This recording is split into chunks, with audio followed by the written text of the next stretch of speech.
I remember it from all these years, but now it seems that this is an ambience, the flow of events around, but contributing so much for. I remember it from all these via multimedia. So we are very fortunate. He is amongst us here. He had said that he has a small show which he would like to show to our yatris, and we have decided that we will be showing you that. Before that, I would like to request Yadubar Prabhu to kindly come on the stage.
His Grace Yadubar Prabhu ki.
Om Vishnu Padaya Krishna Prasaya Bhutale Srimati Bhaktivedanta Swami Iti Namane Namaste Saraswati Deve Gaudavani Pacharane Nirase Shashanivadi Paskatare Satane Shri Krishna Chaitanya Prabhu Nityananda Sri Advaita Gadadhar Sivasadi Gaur Bhaktivinda Hare Krishna Krishna Krishna Hare Hare Hare Rama, Ram Ram, Hare Hare.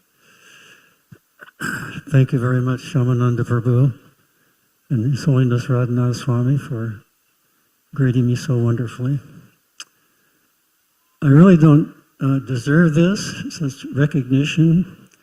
As Shamananda Prabhu said, I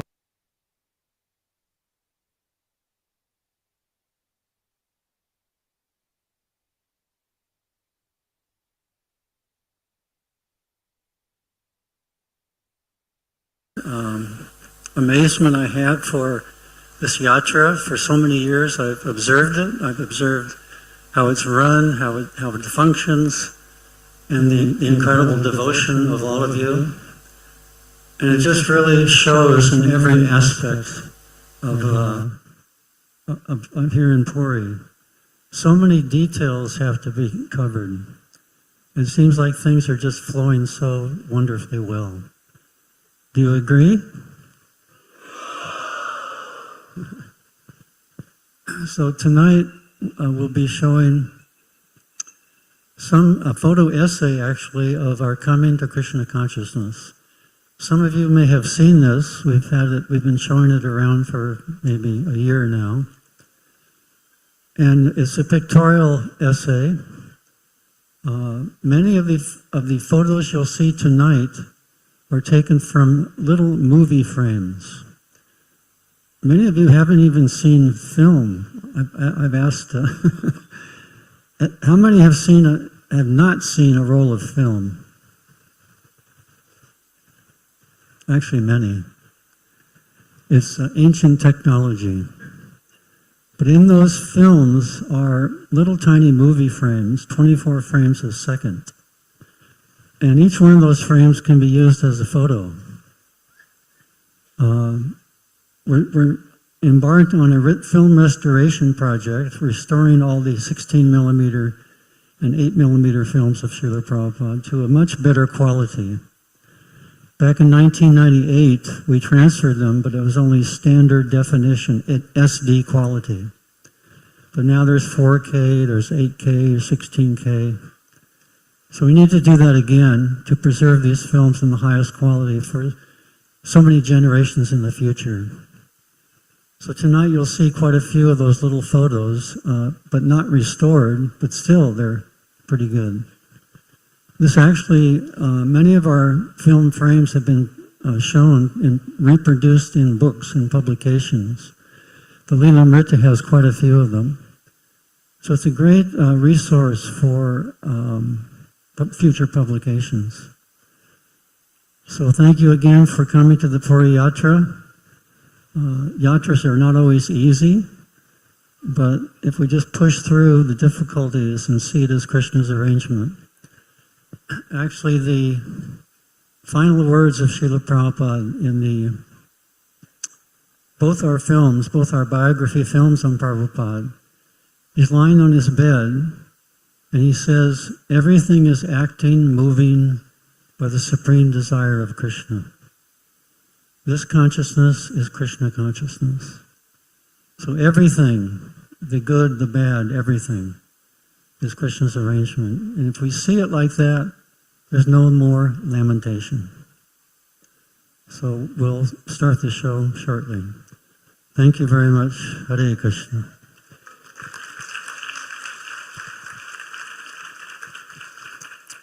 Hare Krishna. So what we'll be doing is, these 3 screens will be showing this show. Perhaps those who are beyond the screen, you can quickly go behind. You can appreciate it. There is also another alternative. Media team, is this available on YouTube? Yes. So in case you want to sit here and you have streaming on your mobile phone, please, what is the link? The usual link, usual Yatra class link, and you can see the same show on your mobile screens. Hare Krishna. This is a 1-hour show, so this will continue for 1 hour.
Hare Krishna, Hare Krishna, Hare Krishna. Hare Krishna, Hare Krishna, Krishna Krishna, Hare Hare, Hare Rama, Ram Ram, Hare Hare. Srila Prabhupada ki.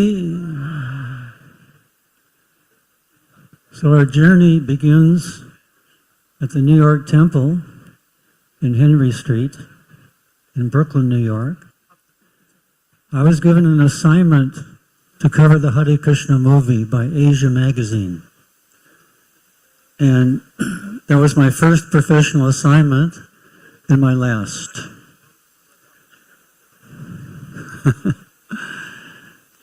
So Vishaka Devi, she was my girlfriend, Jean, at the time. She wrote the article and I did the pictures. And this came out in the 1970, I believe, November edition of Asia Magazine. We discovered later that magazine had a circulation of 630,000 magazines and distributed in 9 countries in Southeast Asia.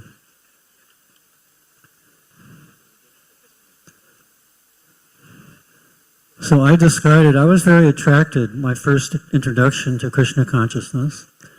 And Vishaka Devi had the opposite reaction. She was an atheist. So she's written a book called 5 Years, 11 Months, and a Lifetime of Unexpected, which traces her change of consciousness from atheism to theism.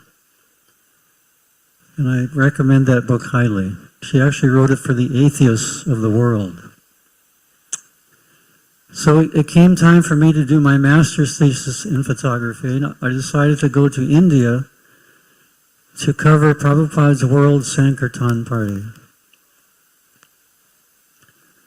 And this was in Mumbai before I arrived. I actually met Prabhupada in Surat. But when devotees first arrived, I believe it was September 1970,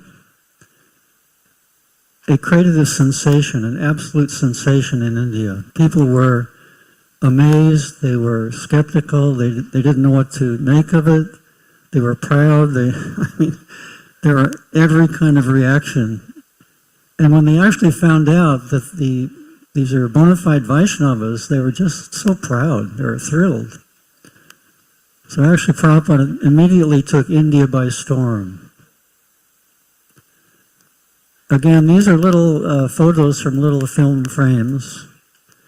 This is one of my favorite. It portrays actually the prediction of Bhaktivinoda Thakur that people from all different races and religions would come together under the banner of Harinam.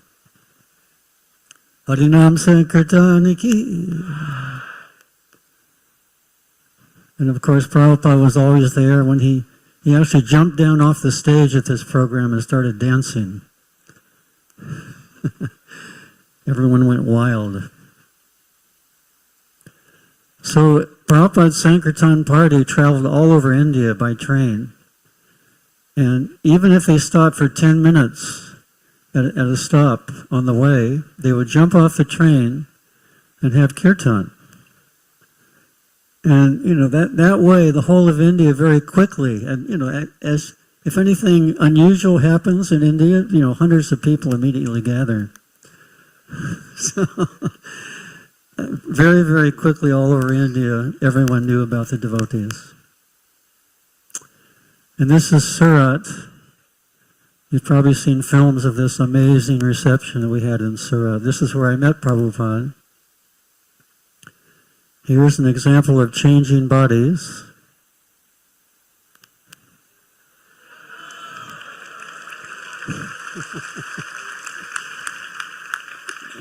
a crow amongst swans. And it was a photographer's dream, coming from New York City and seeing how the devotees were received and not received. Yes, it was just an amazing time. This was the second night. They cleared the streets and had a huge, huge program. Everyone in the town came out. I think the mayor of Surat said even if Indira Gandhi came, she would not have received the reception that Prabhupada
That's Durlab Prabhu leading the Boy Scouts in Kirtan.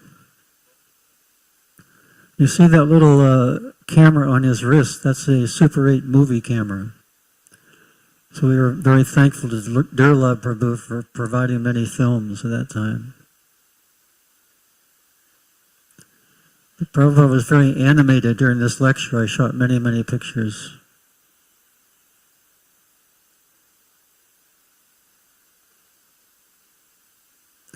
Nanda Kumar Prabhu, Prabhupada's servant.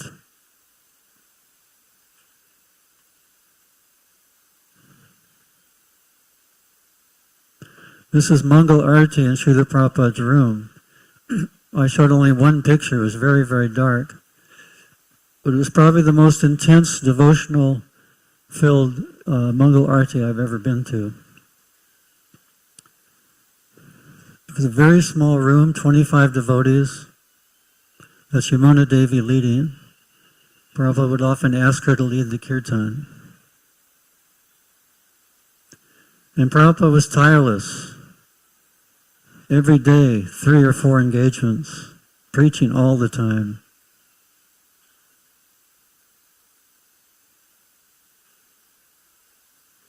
Prabhupada in his very regal pose.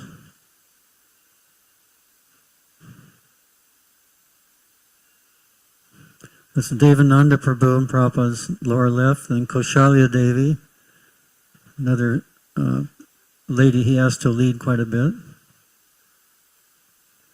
And then the man in the Gandhi cap, just next to the person paying obeisances, pranams, he was our host, Mr. Jariwala. Mr. Jariwala was a banker. And he very kindly in his 3-story house put up all the devotees, myself and Prabhupada.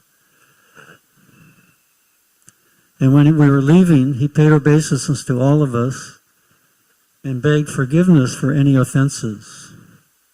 He didn't commit any offenses. We committed the offenses. We were very, very young, all of us, teenagers, early 20s. I was one of the oldest in India at age 27.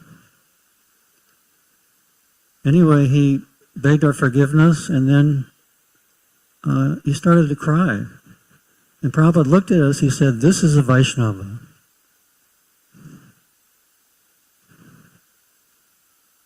And then Prabhupada took us to the Kumbh Mela, 1971, late January. Very, very cold. This is Madhavisa Prabhu on the left with the drum. Prabhupada named him the King of Kirtan. Tamal Krishna just next to him. His wife at the time, Madhuri Devi in back of him. Aravinda Prabhu with a blanket. Achyutananda with a turban. Then Giriraj Das Brahmachari with a blanket over his head. Can you recognize some of these? Yamuna Devi and then Hansaduta Prabhu. This man would seek out Prabhupada every day. When he found him, he would start jumping up and down. Prabhupada liked him very much. You can see little Saraswati up in the upper left on Shamsundar Prabhu's shoulders. And she was a big preacher. Prabhupada called her, she was a very effective, potent preacher. Every time there was kirtan, she would raise her arms up and dance on stage.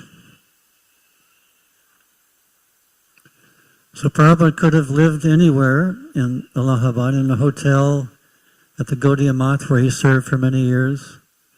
But he chose to stay with us, and again, very, very cold conditions. And one day Prabhupada took us to the Sri Rupa Gaudiya Math where he served for many years as a grihasta.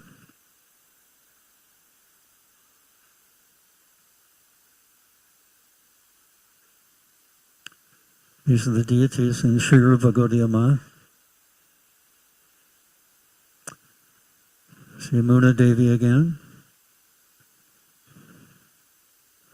And then to Benares, this is a celebration, festival of the time that Lord Chaitanya met Srila Rupa Goswami and instructed him. Again, anywhere Prabhupada went, he was received very royally. Sometimes we think that Prabhupada wasn't very successful before coming to America, but actually he was very successful in preaching to the upper class of society. So much so that when we returned, they would invite us to their homes, they would help us to arrange programs, very influential in helping us start the movement in India. That's Jayapataka Swami on the lower left. Shri Chaitanya Mahaprabhu ki.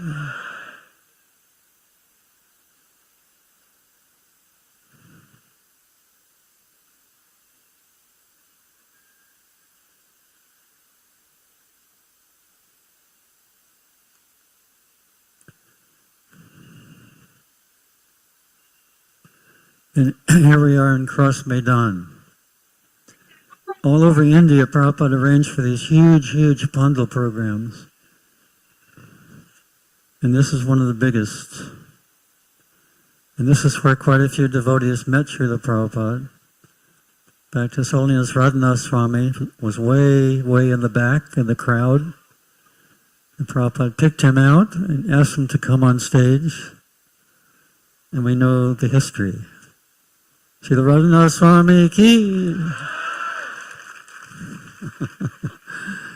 So Prabhupada sometimes exercised his mystical ability. I think this is one instance. And again, people are just thrilled to see the Western Vaishnavas. After hundreds of years of subjugation and foreign rule, here come Vaishnavas on their shores. It was just a wonderful time. And Srila Prabhupada spoke every night. There's one, actually, His Holiness Lokanath Swami also first met the devotees here. And there was one Canadian devotee who was in the audience, and he heard Prabhupada speak. He had never been to a Hare Krishna festival, and he couldn't understand Prabhupada. But one word came through very clearly, and that is surrender. And eventually he did. His name is Dadiharta Prabhu. And this is Vegavan Prabhu and his wife getting married on stage, the last day of the Pandal, in front of 20,000 people. It was a huge event. Prabhupada, in his speech, he said, "This is the real United Nations." And when he said that, everybody cheered. 20,000 people cheered. Hari Hari Bo! Subal Swami did the fire sacrifice. And you can see on the upper left-hand corner, little hard to see, there's that Western sadhu who was picked out of the audience.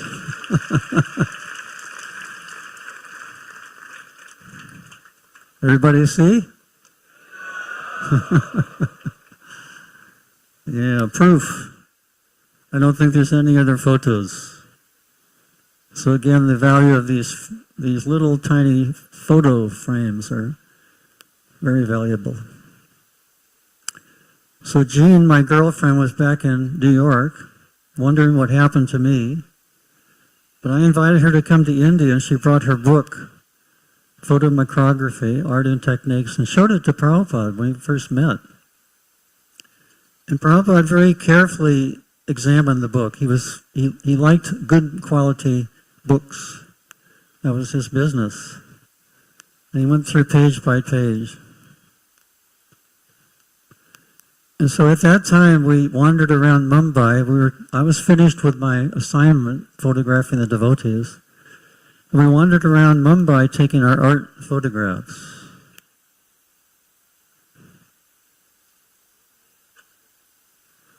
This fellow was in front of Cross Maidan, and nobody paid attention to him. Everybody was inside.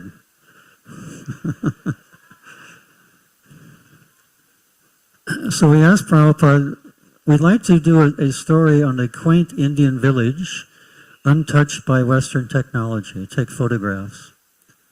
We didn't know where to go, so we asked Prabhupada, where should we go? Which village? And Prabhupada said, wherever you go, you'll get your cameras stolen and they will cheat you.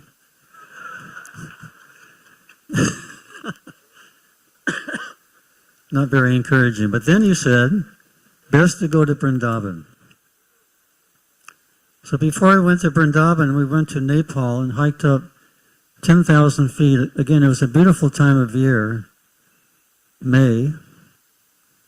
And we found taking pictures on the way. And we found a deserted cabin at 10,000 feet in a beautiful valley.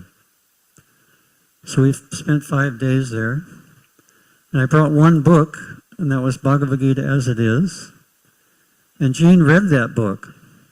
And that was the first time she had some idea that she might be something other than the body. That was a seed that was planted. So we came back down to Vrindavan, and Jean spent most of her time in the temples photographing the widows, chanting Hare Krishna. And she was very moved by their devotion and their steadiness and their sincerity. Another seed planted in her heart. And we spent a month in Vrindavan, and then we were asked to go to Calcutta by Guru Das. So we did go to Calcutta to help produce the Vyasa Puja book for Srila Prabhupada, 1971 Vyasa Puja book. By that time I shaved my mustache, cut my hair. I was very slow. And this is the Calcutta temple. Dinanath Prabhu doing the arti.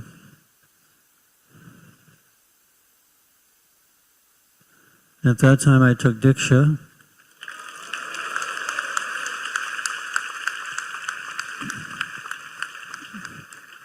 Jean was not ready, but actually Jananivas Prabhu was in that same group of initiates. Jananivas Prabhu ki.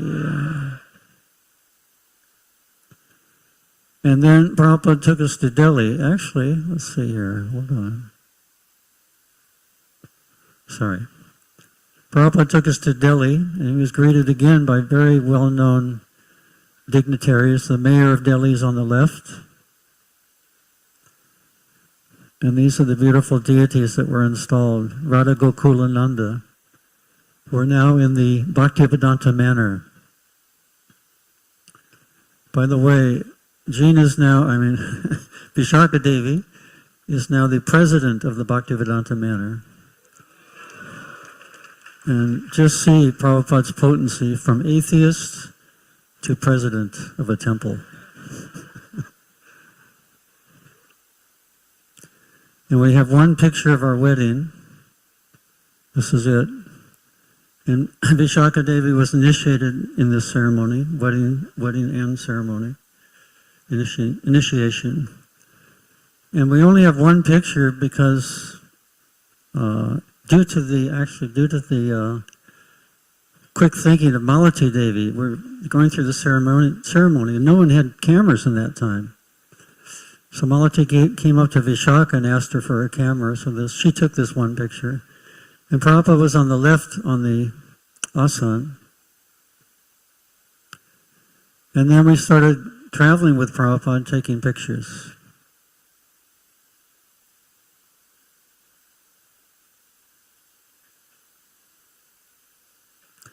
This is Prabhupada at Radha Damodar Temple. He gave us a tour of Vrindavan.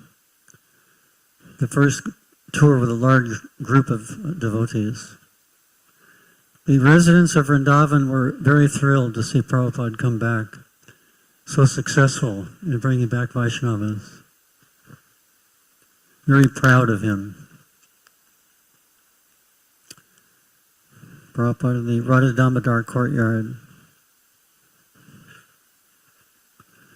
And here he is at Brahmandagat, I think so, telling the story of Mother Yasoda seeing the universe in Krishna's mouth. And when he told that story, his eyes got very big. And then we went swimming at that spot. First, Prabhupada didn't want to come in, but we begged him, and finally he joined us.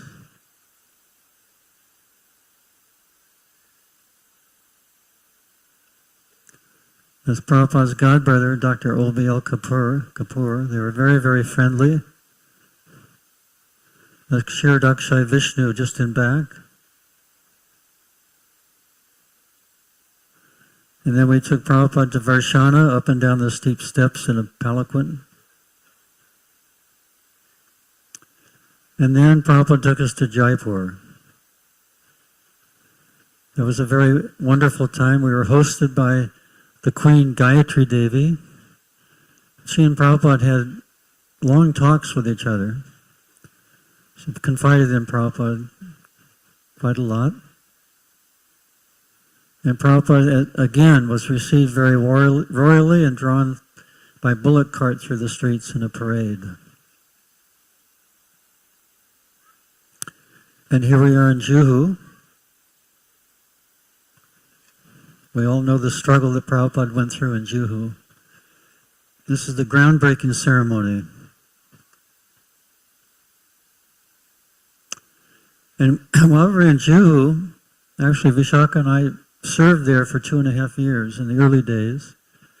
We got a letter from Karandar Prabhu, the head of the BBT, and he wanted us to make a film on ISKCON. So this was our first film, the Hare Krishna People. And Prabhupada actually wanted this film. This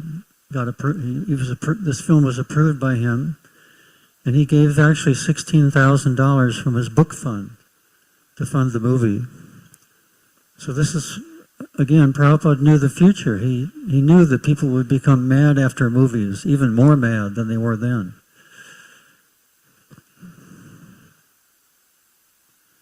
This is the camera I use, very large and bulky. And that cushion around the camera is to keep it quiet. It's quite noisy. And Vishaka Devi used this separate tape recorder. The sound and the picture were taken separately. And this is the editing, very primitive editing system we had, hand wound. And then under narration, we see the name of Howard Wheeler. Howard Wheeler is Hayagriva Prabhu. If you get a chance to read his books, please do. He's an amazing writer. And this is quite an amazing shot. The BBT Warehouse, 1973 in Los Angeles. This is only 6 to 7 years after Prabhupada started the movement. And at that time, hundreds of thousands of books were being printed.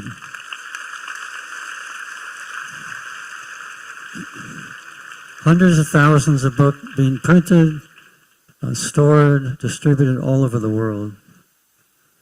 Devotees had their own equipment, forklifts and trucks. And they had everything. We tried to show all aspects of ISKCON in this movie. Prabhupada being greeted by the the chief minister of UP at the Delhi Pandal. And in this scene, we show slow motion cows in New Vrindavan running down the hill.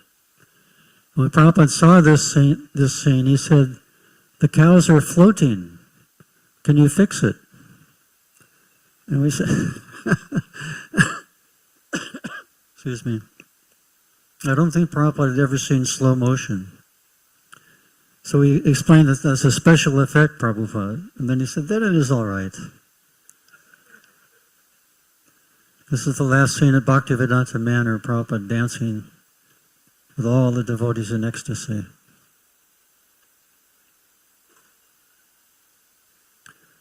So my father actually was very generous. He bought us a new editing table and a new camera, 16 millimeter camera. The camera weighed 16 pounds with film in it. I wish I had an iPhone 14. Technology has changed hugely. So Prabhupada actually commissioned this next film called Brilliant as the Sun. Prabhupada asked for something to show his godbrothers in Mayapur that he was doing the work of his spiritual master in printing and distributing books all over the world. So we decided to make a film following one verse of the Bhagavatam all the way through book production, printing, and eventually distribution. So Prabhupada spoke the verse, and Nirvida Prabhu is typing it up. And this is the verse. This Bhagavat Purana is as brilliant as the sun. And it has arisen just after the departure of Lord Krishna to his own abode, accompanied by religion, knowledge, etc. Persons who have lost their vision due to the dense darkness of ignorance in this age of Kali shall get light from this Purana. And everything was produced at the Bhaktivedanta Book Trust, Graphic Arts Editorial Division in Los Angeles. And as each step was completed, it was marked off on this board. And then this amazing typist, she was the fastest typist I've ever seen. She would type the text and then hand it in a cassette to Archita Prabhu. And he would put in that machine in Bhagavan and print out the pages. By the way, Archita Prabhu is still serving at the BBT 50 years later. Archita Prabhu ki. And then the paintings would be photographed. We followed, actually that's Madhusudana Prabhu on the camera. And we followed one painting from initial conception all the way through to completion.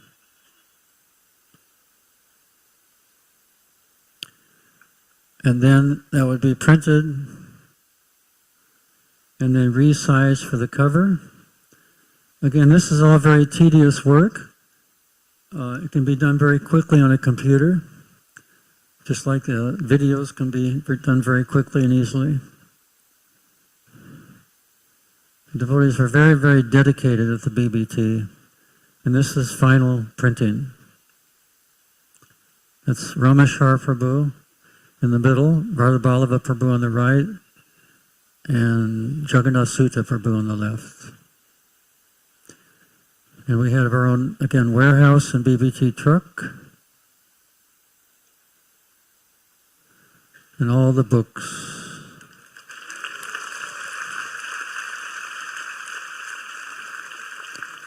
And then we included what was very dear to Prabhupada, reviews by very famous professors at very, very well-known universities, Princeton University, Yale, Harvard. And then we have the final scene as a distribution of that same volume where that verse appears. And Gopavrinda Prabhu is on the streets in LA. We have him wired with a mic so we hear him preaching to the businessman. And you can see them across the street. I was across the street on the second story of the building.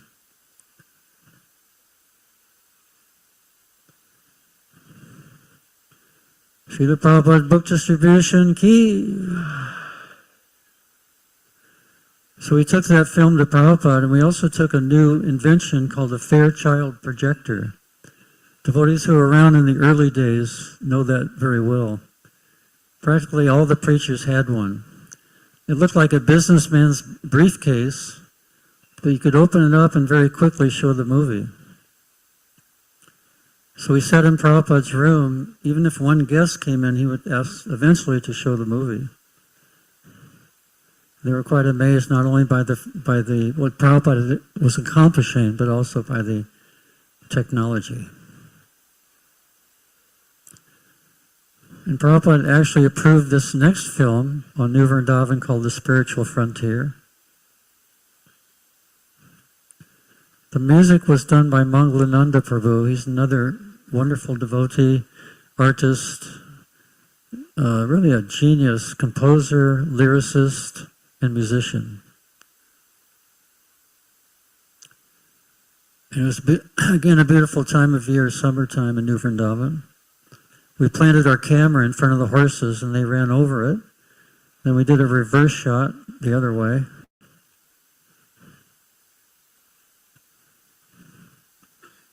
Lots of crop is being harvested. And Prabhupada was very fond of the milk production in New Vrindavan. I think it was, one cow gave 10 gallons a day. That's 40 liters of milk per day.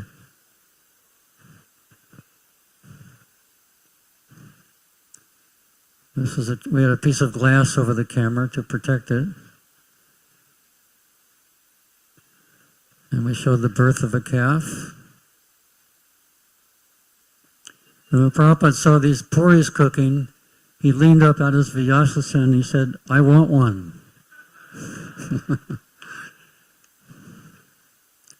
And this is Prabhupada's palace being constructed. All the devotees did the work themselves.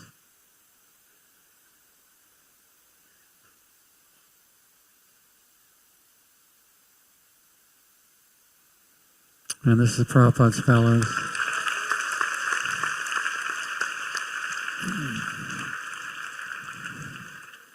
Thousands of tourists come every year to the Prabhupada's Palace of Gold.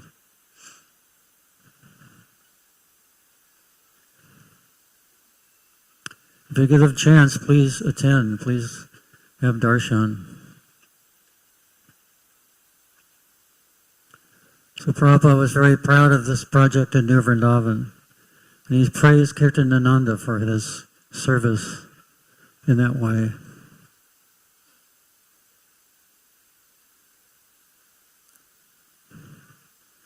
Beautiful deities of Radha Vrindavan Chandra.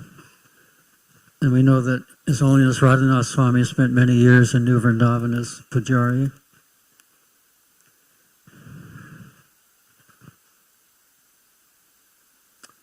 And this is the last shot in a helicopter. I wish I had a drone. My grandson has a drone. And the last film that Prabhupada saw is called Spark of Life. It was actually commissioned by the Bhaktivedanta Institute. They wanted something to show the scientists, or show people, to defeat the scientists' argument that life comes from matter. And we decided if we base it on the basis of their current arguments, those arguments change. So the film will become outdated. So we decided to base it on the philosophy of Bhagavad Gita. That never changes. It's a dialogue between two college students. That's Duryodhana Prabhu on the right. He's studying biology. And he's convinced by the atheistic theory that life comes from matter. On the left is Agastya Prabhu. He's taking a course in religion and reading the Bhagavad Gita. So he's also very enthusiastic about telling his friend about Bhagavad Gita. And this is the professor, biology professor, Damodar Prabhu, mostly devotees. This is all shot on the University of California, UCLA campus. And the biology professor is giving a theory how life comes from matter, combination of material elements, gases, liquids, and finally a one-cell creature evolves. So the biology student is very, he's hearing his friend talk about Bhagavad Gita, and he's thinking about that. He's also considering the teachings of the materialists. So in the film, we try to break down the body and all the different parts, the bones, the circulatory system, all the different parts of the body, looking for the soul. But we never find the soul materially. And we show a sequence of hands showing the aging process.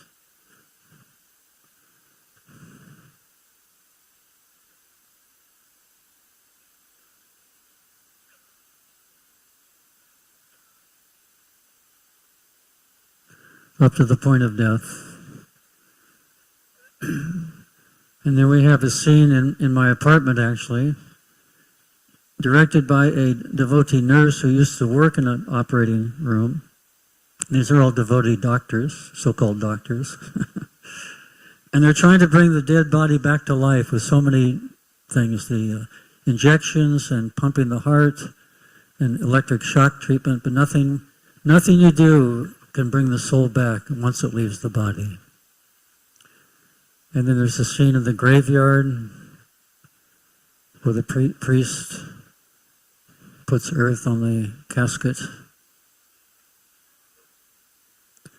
And then finally the biology student is convinced that life must come from life. And there's a happy ending.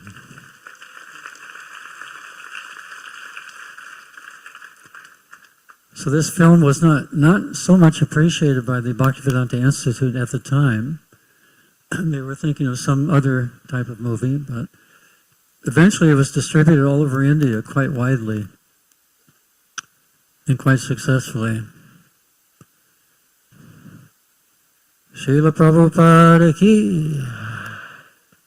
So I spoke earlier about this film restoration project we're doing now.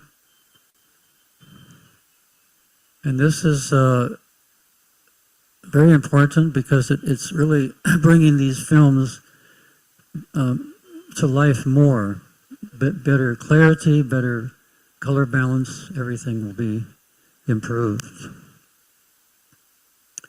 We have a booth, one of the booths on the side. If you'd like to support, we have some way to do that. So thank you very much. Srila Prabhupada ki. Hare Krishna.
Hare Hare, Hare Ram, Ram Ram, Hare Hare. Actually, I wanted to say a few words more. All these films are available on our YouTube channel. we'd like to take down the name of our YouTube channel. It's Hare Krishna Film Classics. Hare Krishna Film Classics. The following Srila Prabhupada DVD series is also on that channel. And also the new film, the latest film we produced was Hare Krishna, the mantra, the movement, and the Swami who started it all. The Life of Srila Prabhupada.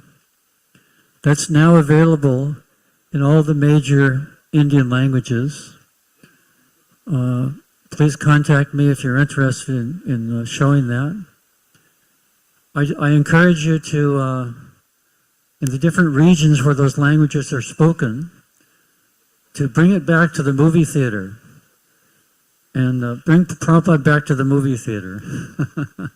That was a very exciting time when Prabhupada was shown in the public theaters all over the world. Actually, it was shown in 38 countries in the theaters.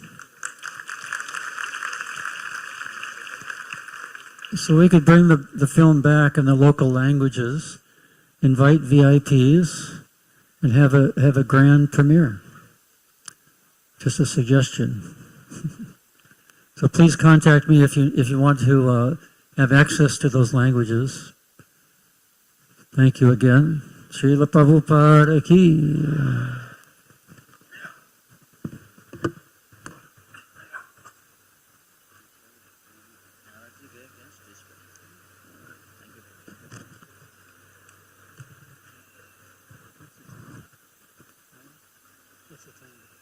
Time is 6:04. Help करिए. उनका bag वैग कुछ लेना तो ले लो. बहुत निशान है कि कुछ ये बहुत निकाल ना फिर जब बैठे पीपीटी वाले बहुत निशान है पूरा पुराना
Hare Krishna. Hare Krishna. So we just saw this wonderful slideshow of, these are not photographs by the way, they are from film rolls as Yadubhar Prabhu explained. In the afternoon we had a discussion as to how do we celebrate Yadubhar Prabhu's 80th birthday, and Maharaj suggested that Mandakini Mataji, she also is a legend in her own right. As Yadubhar Prabhu and his wife were pioneers in filmmaking, Mandakini Mataji is a pioneer in opening up the Russia preaching field in those years. So she has a wealth of experience and she's like a towering personality in her own right. So who could be more fit to offer a tribute to Yadubhar Prabhu, his work so far, his contribution to Prabhupada's movement. So I would like to humbly request Her Grace Mandakini Mataji to kindly come on stage.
Nama Om Vishnu Padaya Krishna Prestaya Bhutali Shrimati Bhaktivedanta Swami Niti Namine Namaste Saraswati Devi Gauravani Prachaline Nirvise Sashunyavadi Pashatya Deshatarine Shri Prabhupada Ki Jai.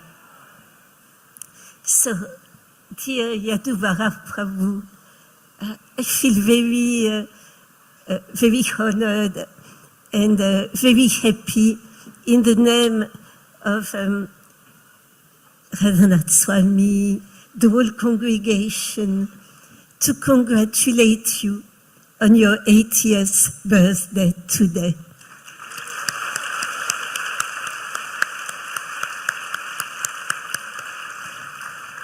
I'm sure if Srila Prabhupada was actually physically with us, he will actually talk and give you a tribute.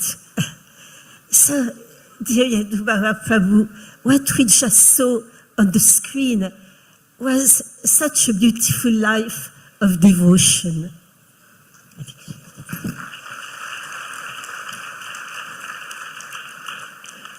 We saw and we heard how you and dear Vishaka came, and how you asked Srila Prabhupada to tell you in which little Indian village you could come to make a film about an authentic village in India, and how he laughed and he told you, with your big equipment, you will be stolen immediately. And then, very mercifully, he told you to come to Vrindavan. You have quoted our dear Vishaka's wonderful book, 5 years and 11 months, in which she actually tells us about your spiritual journey. We've seen pictures in the film of how you came to India. These beautiful pictures where you captured actually moments of eternal time. Srila Prabhupada, very intense expression at different moments. And we have seen pictures of your wedding with dear Vishaka. She's telling us that before becoming, sorry, I'm talking also about Vishaka, because it says that behind any great man, there is a great woman. So Vishaka told us, and we can share, she told us about this wedding. And at one point, she heard Gurudas Prabhu giving the spiritual talk after or before, I don't know, the yagya. Before coming to Krishna consciousness, she was a very strong feminist. And then the talk went on explaining how when you get married, the husband will give you protection. So Vishaka her mind began to explode. She said, protection, exploitation. And she started to think, what am I doing here? It's again one of these movements. But Gurudas became inspired by Srila Prabhupada and Krishna. And he explained what was protection. He explained protection by the husband is when the husband becomes the champion of his wife. He will actually help her to develop all devotional qualities to offer to the Lord. That's the way protection works.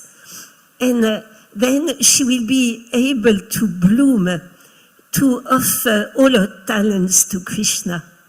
And in that way, you're a very good example, dear Yadubara Prabhu, because,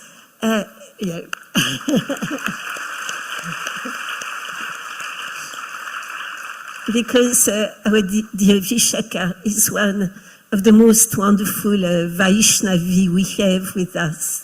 She's so bright, her intelligence is so devotional and clear.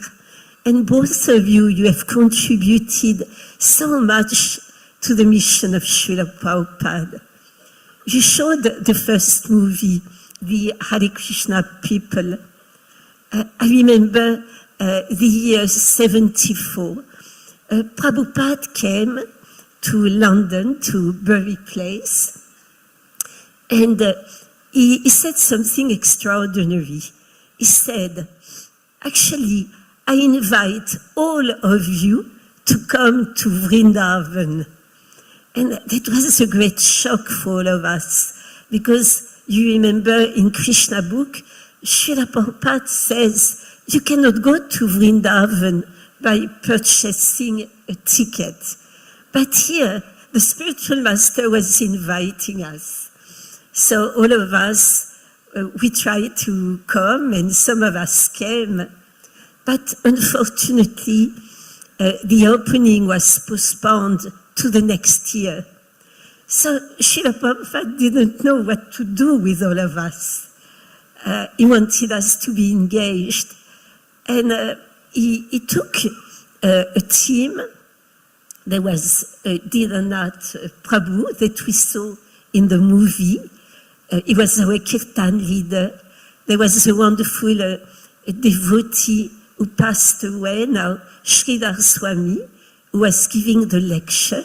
So on the day we used to go on Harinam, and in the evening we used to preach to the Maharaj of Rajasthan. And sometime in the day, in the palace of the same Maharaj, we were showing the Hare Krishna people. And the Bollywood industry was not so developed yet. So everybody was coming to see that movie, the Hare Krishna people. And they were so happy, so joyful, and so astonished to see how Krishna consciousness was developing in the West. So even that first movie was such a wonderful tool for preaching all over the world. And coming back to the last movie you did with Vishaka, I remember we saw it in New Delhi. It was very hard to enter. You came to rescue us.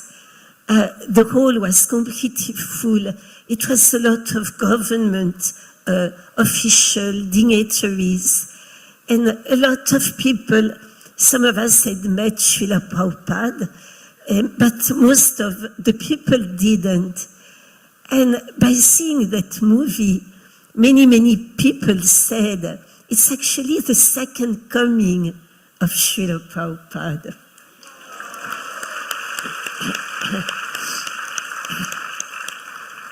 So your contribution, dear Prabhu, is absolutely immense. And we can see how this movement for Krishna consciousness is so wonderful. Because I was discussing this afternoon with a wonderful devotee from the young generation. Maybe you heard his suffering. His name is Namamrita Prabhu. And he talked about a very beautiful moment, recent moment, a meeting with our dear Radhanath Swami. And at one point, Radhanath Swami said, I trust you. So what we can see about all the achievements in Krishna consciousness, the achievements of dear Yadubara Prabhu, and Vishaka, our dear Vishaka Devi, it all comes because Srila Prabhupada showed the way, how he was trusting every one of his followers. Although even the students themselves wouldn't know about their own qualities, Srila Prabhupada was seeing these qualities, and by seeing them and trusting the person, then the devotee would manifest all his talents. So the Krishna consciousness movement that Prabhupada brought is actually based on love and trust. And it's based on helping each one of the Vaishnava to develop the unique qualities, the unique talents they have to serve Lord Krishna. So, dear Yadubara Prabhu, thank you so much on all our behalf for your immense contribution. And we pray all together that you have many more years with us, and then many more opportunities to offer wonderful films, wonderful pictures for spreading the mission of Srila Prabhupada. Dear Shyamananda Prabhu was talking about Russia. At one point, Yadubara Prabhu wanted to make a movie about Russia, about the first heroes, the veterans who started actually to spread Krishna consciousness at the threat of their health, physical health, mental health, at the threat of their freedom and their life also. And I remember, Prabhu, how enthusiastic you were, but it was not exactly politically the good time. So we hope that a better time will come when you will make that movie. Hare Krishna.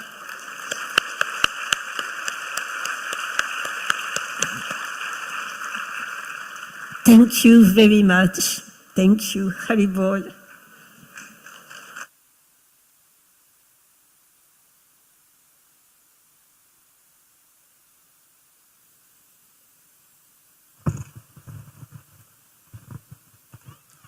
Thank you very much, Mandagini Mataji. I would now like to request His Grace Madhavananda Prabhu and His Grace Vishwarup Prabhu to kindly come forward and make a small presentation on the Barsana Eye Hospital project.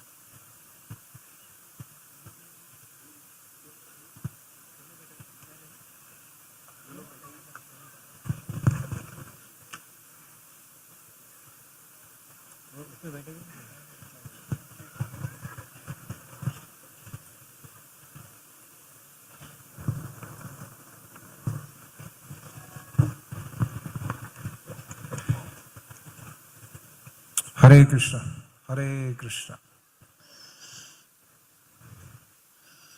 First of all, I want to express my gratitude to the Yatra committee for allowing us to do this presentation, and particularly His Holiness Radhanath Swami Maharaj for inspiring the project which we are going to explain. And on behalf of Bhaktivedanta Hospital, we want to also wish His Grace Yaduvara Prabhu happy birthday. Hare Krishna.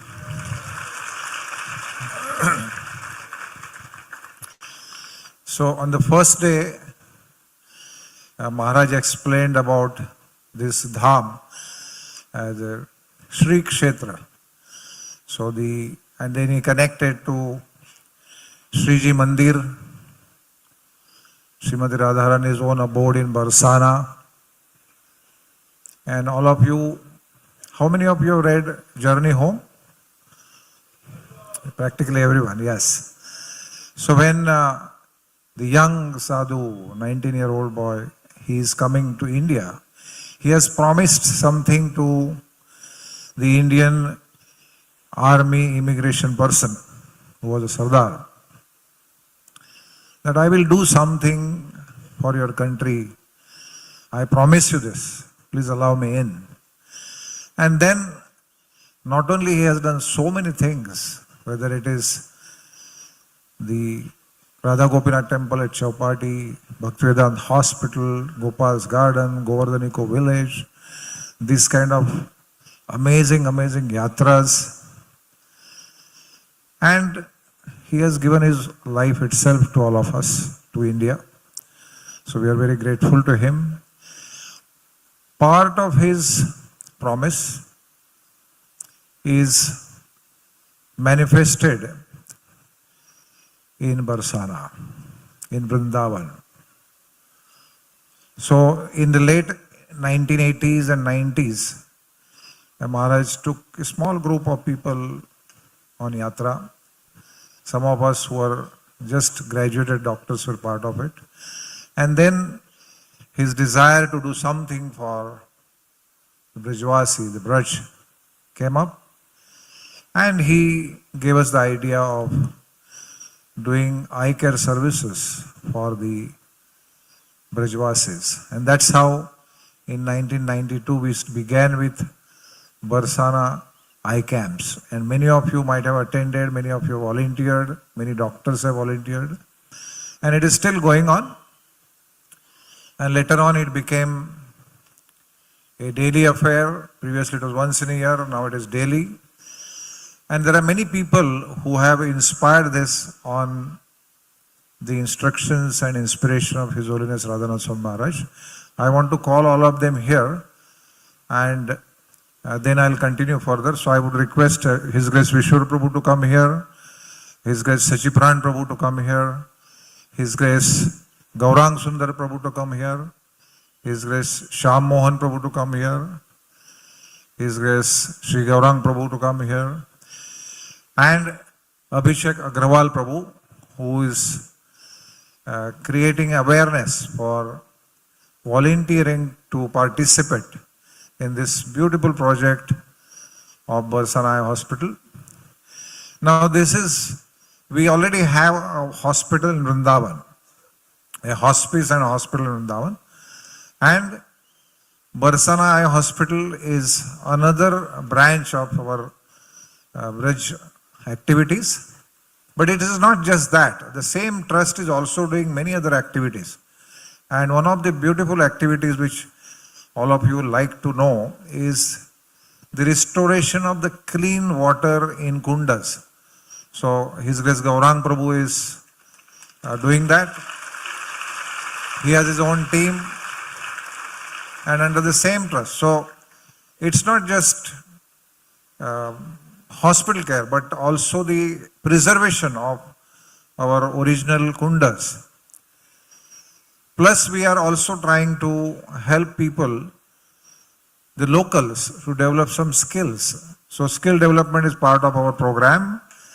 And with that, people do not migrate from Braj and they are happily living with their Kana. So that is the whole program. There is one more conceptualized program, which all of you, I'm just announcing it and maybe some of you can get connected with us. It's called the Bees program, the honey bees or the bees, Madhu. So it is Braj Environmental Enhancement Society, that kind of society of people coming together so that various projects like Pili Pokhar is being done right now, they can be taken up later and in a social media way. So, having said this, we will be showing you a small film on volunteering for Barsana Eye Hospital. And after the film is done, then Vishnu Prabhu will explain more about how you can contribute. We are not asking for funds, do not get worried. We are just asking for getting connected. And this is our team. Come here. So His Grace Vishnu Prabhu, Sachipran Prabhu, His Grace Gaurang Sundar Prabhu, His Grace Shyam Mohan Prabhu, His Grace Sri Gaurang Prabhu and Abhishek Agarwal Prabhu. So just see them and then later on you can get connected. So I want now the film to be shown. Somebody can show the film.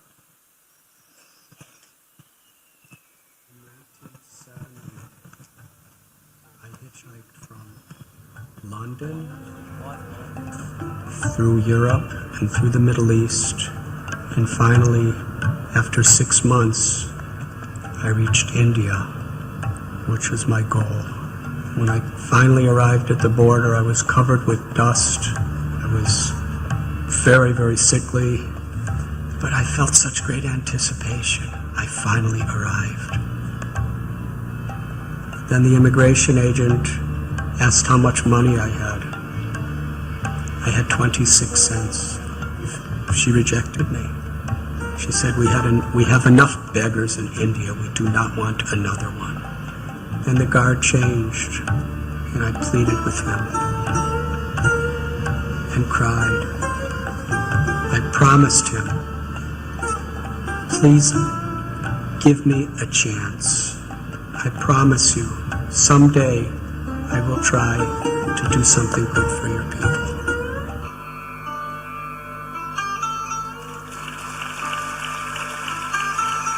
Of all the senses, sight must be the most delightful. These words by Helen Keller are nothing but the truth for millions of people out there whose lives are in darkness. India is now home to the world's largest number of blind people. Of the 37 million people across the globe who are blind, over 15 million are from India.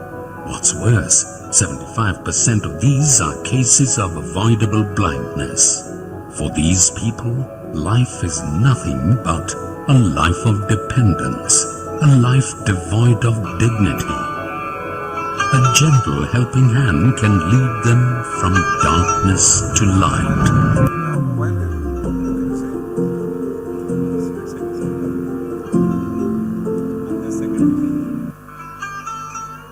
I promise you, someday I will try to do something good for your people. So our hospital, Bhaktivedanta Hospital, which is named by the inspiration of our Guru A.C. Bhaktivedanta Swami Prabhupada in his compassionate spirit. We do these eye camps in several places. And one particular eye camp is in Uttar Pradesh, a village of Barsana. And we treated last year about 4,000 people who have.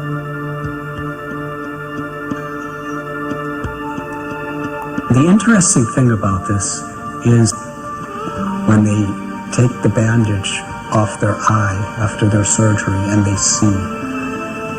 I've seen it with my own eyes, these old ladies hitting the heads of the doctors from the cities saying, "May God bless you, my God bless you for what you've done."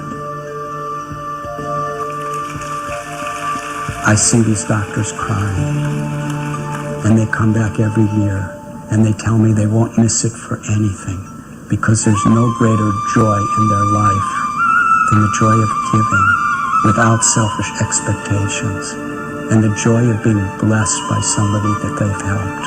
And this really is the higher experience of humanity. Real evolution is from our need to take to the joy of giving.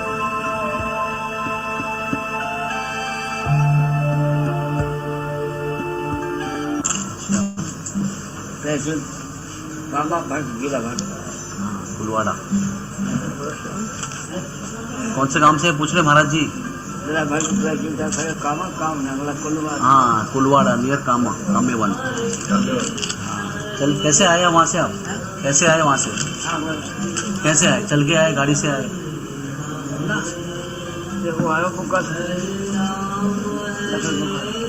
One आए पिछले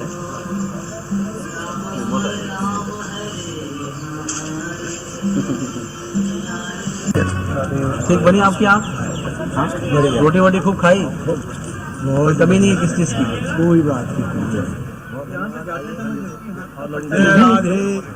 करके बाहर बता परसों तो मैं राधा रानी से पूछ गई ना कि अपनी आँख भैया बन गई ना फिर अभी राधा रानी के पास से।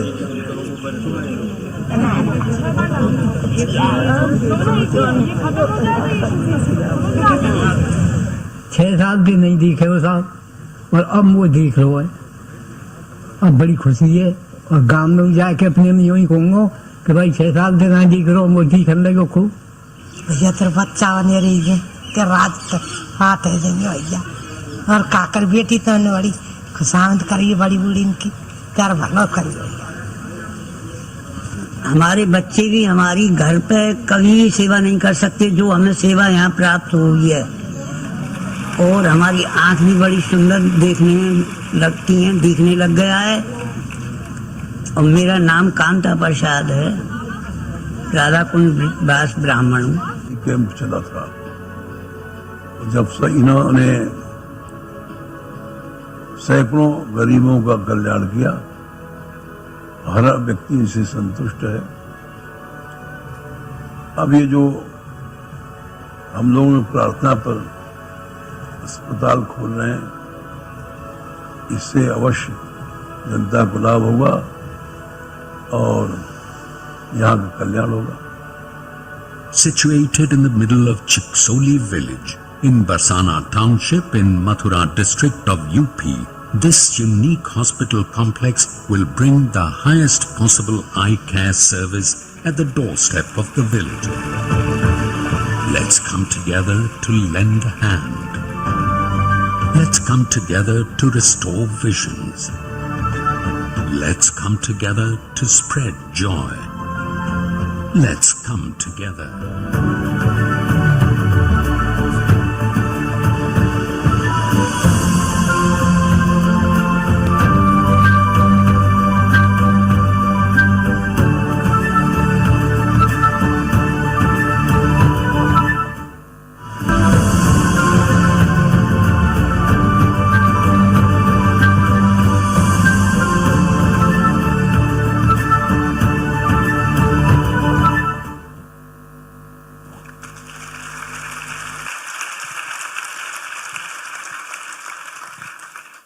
Hare Krishna. So, over to Vishwarup Prabhu to explain a little bit more about this. And I request the team, they can go. Thank you. Abhishek can wait, yeah. Hare Krishna. Jai Sri Radhe. Thank you very much for this opportunity. Madhavanand Prabhu explained. Just wait here. Ask him to wait.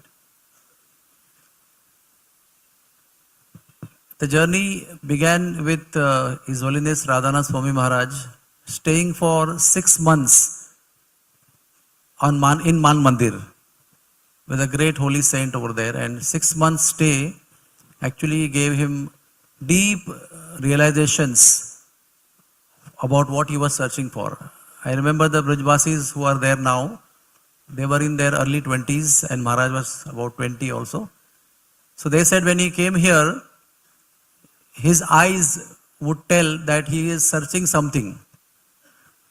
And now when he is coming, we see in his eyes that he has found that what he was searching. And with that realization, he left Barsana after 6 months and then went to Vrindavan and met Prabhupada there and then went to USA and got initiation. So this whole journey began with our yatra, and then in one yatra the Brajvasis were asking us, what do you do in Mumbai? So we were explaining we were holding eye camps and multi-diagnostic camps in Adivasi villages, and we operate 25 patients in one camp in Palghar area in Western Maharashtra state of India. So they said we need a lot of service over here, why don't you do it here also? So we immediately looked at Maharaj and he immediately nodded, yes, we should do it. And then we began the first eye camp with 185 operations, which was huge number for us that time, from 25 to 185 in 1992. And then the number went on growing. The first number of volunteers was 68, then there were 100, and now, and in 2023, we have about 400 volunteers going there, staying there, and serving. And it's like a mini hospital developed, a hospital developed for a short period of time with residential staff members and volunteers and doctors and operating people once in a year in the month of February.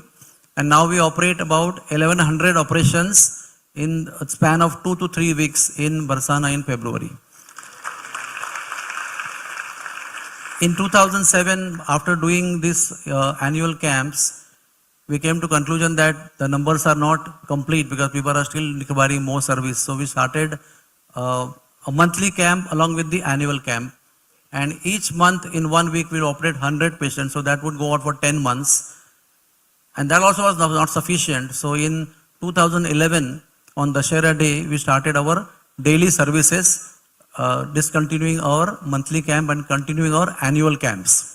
So now at this stage of time, we have a small hospital in a rental place, very small hospital, with one operation theatre, one OPD, and our Dr. Gaurang Sundar Prabhu and his team is full-time working there. And we operate about 3,000 cataract surgeries per year, including the annual camp. Hare Krishna.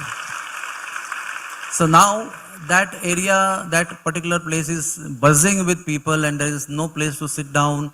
People have to stand out in hot sun in summers and in freezing colds in winter on the road waiting to get the number inside. There's no space. It's only 850 square feet that we have. So that prompted us to look for land, and from 2005 onwards we were searching. In 2012 we got 5 acres of land in the middle of Chiksoli village, which is the village of Chitra Sakhi, in the middle of all the 8 Sakhis villages. So that was an important milestone, and it took us 10 years to start construction because all the operations are free of charge. So that was a big load to collect funds and do the needful. So 10 years we had to wait, keep the land as it is.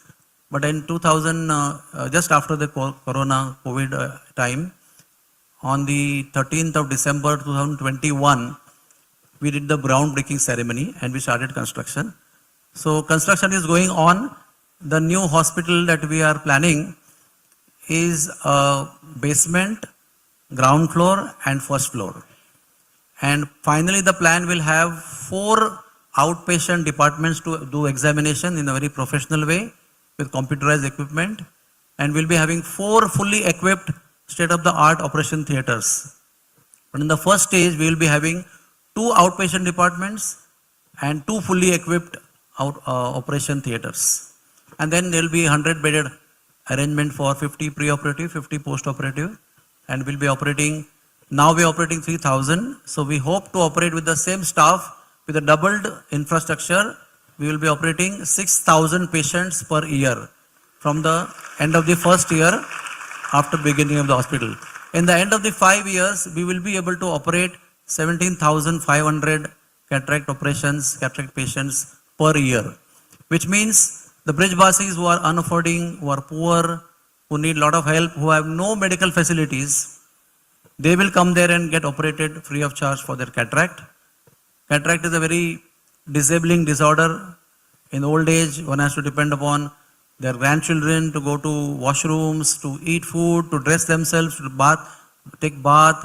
It's a very embarrassing, socially, incapacitating situation.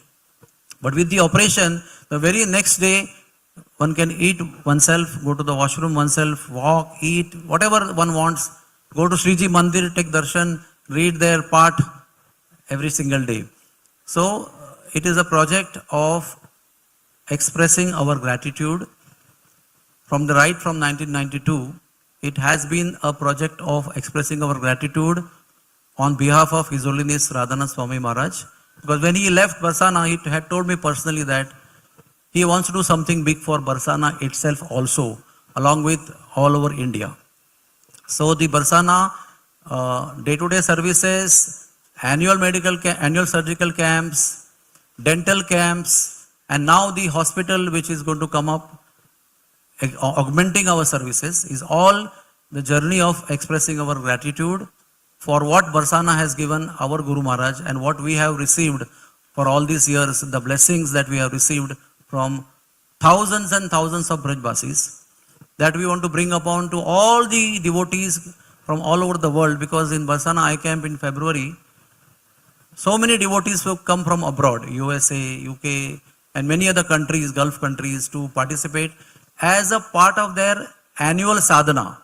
Annual sadhana means like this is also annual sadhana, once in a year to come to holy place with His Holiness Radhanath Maharaj and relish chanting and hearing the holy name and the katha of the Lord. Similarly, annually, many devotees come regularly to Barsana to do their fixed services. So this attempt here, that opportunity that has been offered by all of you to us, is to simply connect you to the blessings of Radharani. That is our whole purpose, so that it is not just by giving some donation. We want people to get connected to the land of Barsana and to the mercy of Radharani forever, right from the time of their inception of receiving the mercy. And there is, you have got that sample? Yeah, he will explain to you also. We have got a gift for you. Looks very small, but very powerful and very desirable by the Supreme Lord Sri Krishna himself, in which Sri Krishna rolls regularly when he reaches Barsana. That is the... Just take the phone. Krishna reaches Barsana and rolls in the dust of Barsana, knowing that Radharani has been walking over this dust regularly. When he rolls in that dust, he sheds tears in that dust, desiring to seek the blessings of Radharani. So this small container has Braj Raj from Barsana. And it has got the campaign name, Let Them See.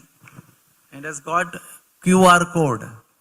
That QR code will give you full information and will connect you to the project with full information. And you will find yourself how you can, who you will like to get connected to this project. Now this is available, is that right? We have our medical stall from last about 30 odd years. In every yatra we have been offering medical services on behalf of Bhaktivedanta Hospital and Research Institute. It is on the right side where I'm pointing it out there. There we are serving right from day one all the pilgrims who have come here who has got medical problems. There itself we have our Bhaktivedanta Hospital and Research Institute booth to explain to you about the services available in Bhaktivedanta Hospital for devotee congregation. which I'll be also presenting very soon after I get down the stage and go there. And there itself, Abhishek Prabhu is sitting with his team and he will be having this dust bottle. You can go there and collect from him.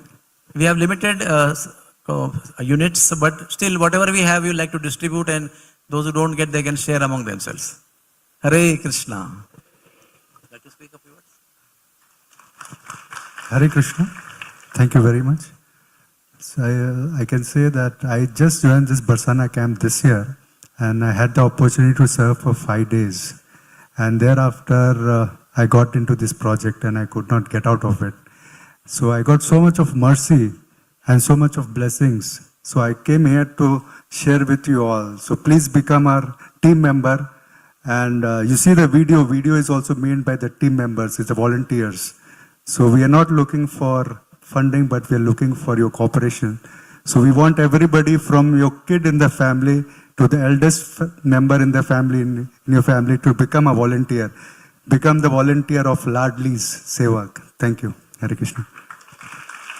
So externally, this looks like a philanthropic project, but it is not. It is definitely a philanthropy activity by serving the needy Brijbasis to give them vision so that they can see Radharani in the temple and Krishna in Nandagaon. Along with that, it's a very intense preaching project. We have seen over the years the doctors who have joined Bhaktivedanta Hospital and doctors who are in making, they come in the number of 70 to 80, those who are students and those who are already medical doctors. And those who, I think Gaurang Prabhu will agree with me, he is preaching largely in the youth activities. Those who chant 2 rounds, 4 rounds, they come to Barsana I camp, and at the end of the Barsana I camp when they leave, they are chanting 16 rounds. So Gaurang Prabhu feels that what we do for 1 whole year, once in a week, it is done in about 10 days time in Barsana. So he insists that devotees should be sent and encouraged to go to Barsana and serve there, because the Dham has its effect. Dham Vasi Seva has its effect. The darshans that we have is effect. Everything is prasadam has effect. The water itself is full of rasa. So all collective comprehensive effect is there on the souls of people who join. And we see huge spiritual transformation in the lives of people who connect in the services. So we have eye services and we have dental services every year, and we run the show for 2 weeks in the annual camp, and throughout the year the team serves, and there are about 35 staff members, including 4 full-time eye surgeon devotee doctors and many devotees serving and many Brijvasis serving. One point was a little bit not elaborated. We have been having this education program, selecting young Brijvasi boys and girls, training them in nursing education in our Bhaktivedanta Hospital at Mira Road, Mumbai, and then employing them in Vrindavan Bhaktivedanta Hospital and in Bhaktivedanta Eye Hospital in Barsana. Now we have another project called Optometry School. We will be starting an optometry school where young boys and girls again will recruit themselves, and we will teach them free of charge 2 years diploma in optometry, and then we will also employ them in the hospital as the trained skilled staff. So it's overall social rehabilitation, and Radhanath Maharaj has also launched a project called Ganga Yamuna Saraswati. Ganga is creating infrastructure for living. Saraswati is education and medical services. And Yamuna is chanting Hare Krishna, eating prasadam, having association, doing kirtan. So this is the future of India as per the vision of His Holiness Radhanath Maharaj, Ganga, Yamuna, Saraswati. So this same Prayag project is also implemented in Barsana and Braj area with help of His Grace Gauranga Prabhu. So it is beginning with philanthropy. Those who like philanthropy, they will be attracted. Those who like Yamuna, they will be attracted to spirituality. Those who want to participate into medical and education field, they also will have opportunity. So all kinds of people with all kinds of aptitudes will be getting inspired and engaged in service of Radharani. And when we get service to Radharani, when she is pleased, we know for sure that Sri Krishna will be pleased and our life will be successful. Hare Krishna. Yeah, Prabhuji is reminding me, I missed out that point. There are so many saints saintly people, saints, great realized souls who are not coming in public, but they do get cataract. They do get vision impairment and their sadhana gets affected. So hundreds of sadhus from Braj area, we sometimes go to their cottages, examine them, bring them on our own to the operation theatre, operate them and send them back to their place. And there are hundreds of them. One of them you saw, His Holiness Ramesh Babaji Maharaj, one of the top saints in the whole of Braj as on date. He has been operated by us, Dr. Jugal Shah and his team, Gaurang Sundar Prabhu's team. Both his eyes are operated and many other things which are minor surgeries are done there. And also we bring some of the sadhus to Mumbai when the things are quite complicated. We have a very big setup in Mumbai at Bhaktivedanta Hospital.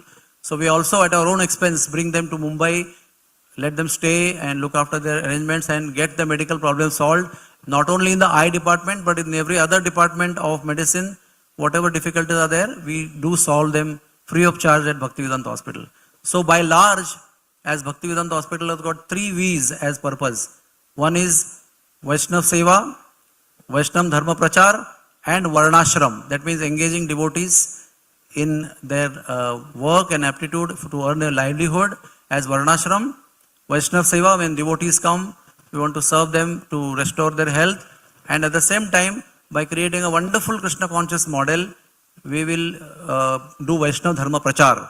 That is, induce people to chant Hare Krishna, live a very saintly life and become fulfilled in their own life. Is that all right? Yeah, thank you very much.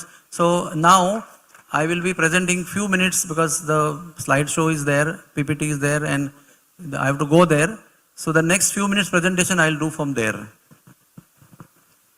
Hare Krishna. Is Sandeep Kemal is there? You are there already? Okay. I would request Sudhir Chaitanya Prabhu to come here. Hare Krishna. Hare Krishna, Hare Krishna, Krishna Krishna, Hare Hare. Hare Rama, Rama Rama, Hare Hare. Now, after the presentation, now it's practical side to express our gratitude to all of you, all the Vaishnavas. As Vishwar Prabhu explained, one of the major, you can say the main objective of the hospital is Vaishnav Seva. So, Vaishnav Seva as a hospital is a need. Of course, many youngsters are sitting, you may not find that need. How many of you are below 30? So quite a large number below 30. Those who are above 40? Yeah, still quite a large number. But those who are below 30, you will have your parents, uncles, who requires. So we have some practical suggestions and a scheme to help, because when the emergencies come, we really don't know what to do. There is always a confusion and then we get called up what to do. And most of the times we say, just come here and we'll help you out. And many Vaishnavas have taken their treatment.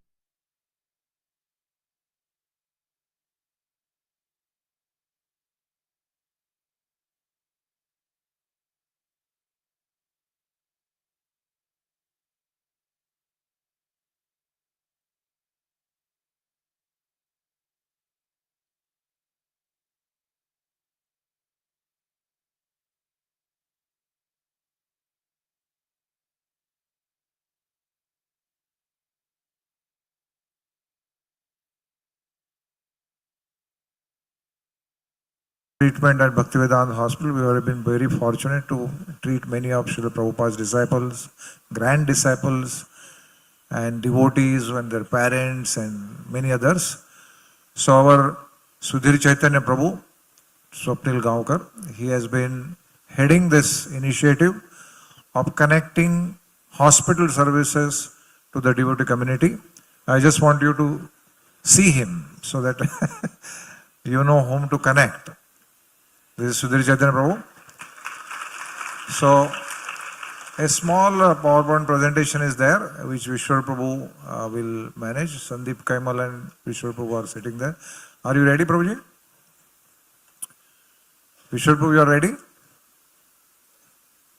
Mike. Hare Krishna. Yes. Yeah. Yes, Okay. yes. I am ready. Okay, thank you very much. Hare Krishna. The last line.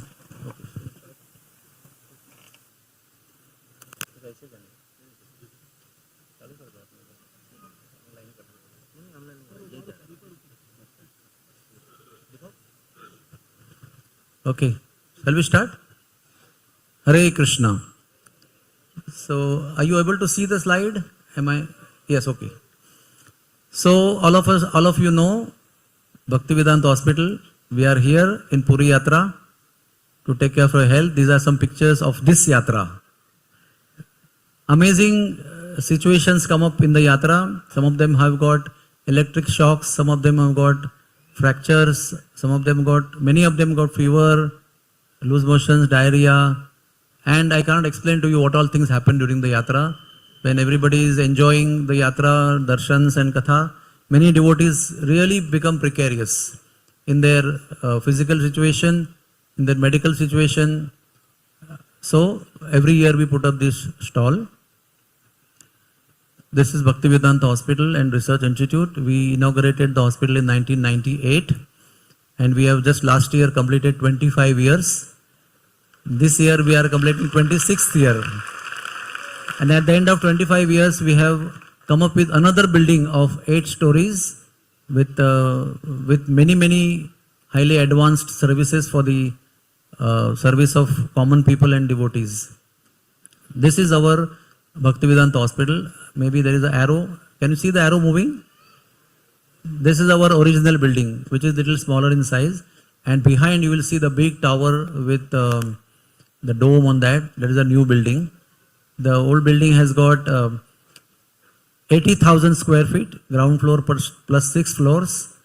And the new building has got 2 basement floors, ground floor and 8 floors on top of that. This is dedicated to His Divine Grace A.C. Bhaktivedanta Swami Prabhupada, who is our beloved founder Acharya of ISKCON. Essentially, it has got a department of spiritual care, which along with high quality medical care, affordable rates, is providing a spiritual intense atmosphere for the help of spiritual healing also. So as I mentioned earlier, the hospital is meant and built for 3 purposes. One is Varnashram, to help devotees to maintain themselves. Second is to preach the principles of Krishna consciousness through a very unique, innovative way, creative way, through medical profession. And of course, to help devotees to restore their bodies in a very healthy way, to become nice devotees. What we are presenting here is very much concerned with you, because many of the devotees do not know, number one, that something like this exists. If they know that it exists, they feel that there may be a small nursing home somewhere in Mumbai. But we are 300 bedded multi-speciality tertiary care hospital at the outskirts of Mumbai, which we have completed 25 years of professional service to humanity at large. So we are quite professional. It has been a project which is running for 25 years in a professional way, managed by devotee doctors.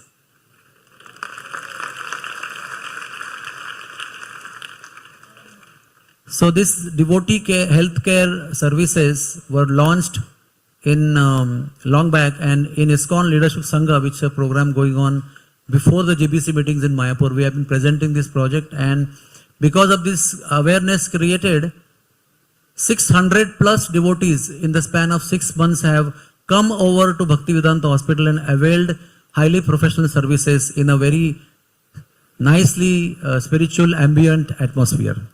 So these are some pictures of presentation of Devotee Care project, the same presentation.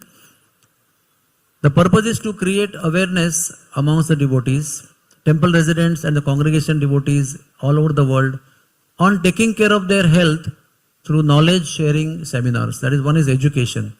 Second purpose is to provide quality services and give good experience to the patient and relatives during their stay in the hospital. The patient means the devotees who come to take care of their bodies.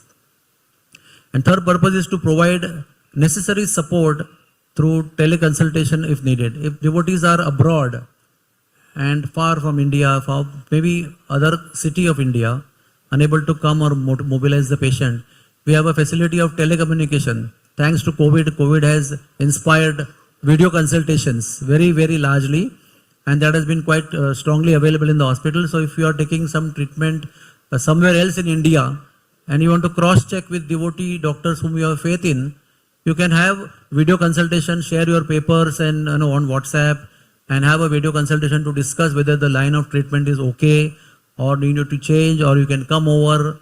We make all the facilities for devotees to come down. Hare Krishna.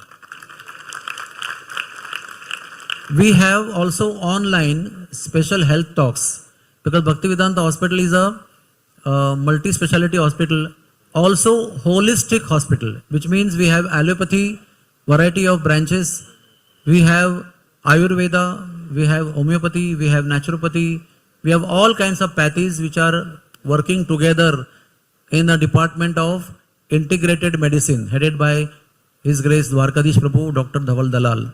So this is the also concept inspired by Holiness Radhanath Swami Maharaj, where all the pathies usually fight with each other outside, but we have devotees working together in different pathies. They have a forum where they have come together and they give joint consultation. Like my wife is getting treated with joint consultation of physician, dietitian, Ayurvedic consultant and homeopathy consultation together. And 6 months program is going on, giving beautiful results to many, many devotees. So special health talks online, interactive sessions for devotees on various health. You see Nirmal Chandra Prabhu, Dr. Nirmal Chandra Prabhu on the scene here. He is our head of the department of Ayurveda, MS postgraduate Ayurveda consultant, having a very wonderful department. We have a dedicated 24-hour helpline contact number for the ISKCON community, which will be a top priority for the hospital. The devotees can connect on the number to book an appointment on the priority basis. What does that mean? Hospital is buzzing with about 1500 patients coming every day. The footfall is 1500, which is very large. In that case, to get the number of chosen doctors for consultation is difficult.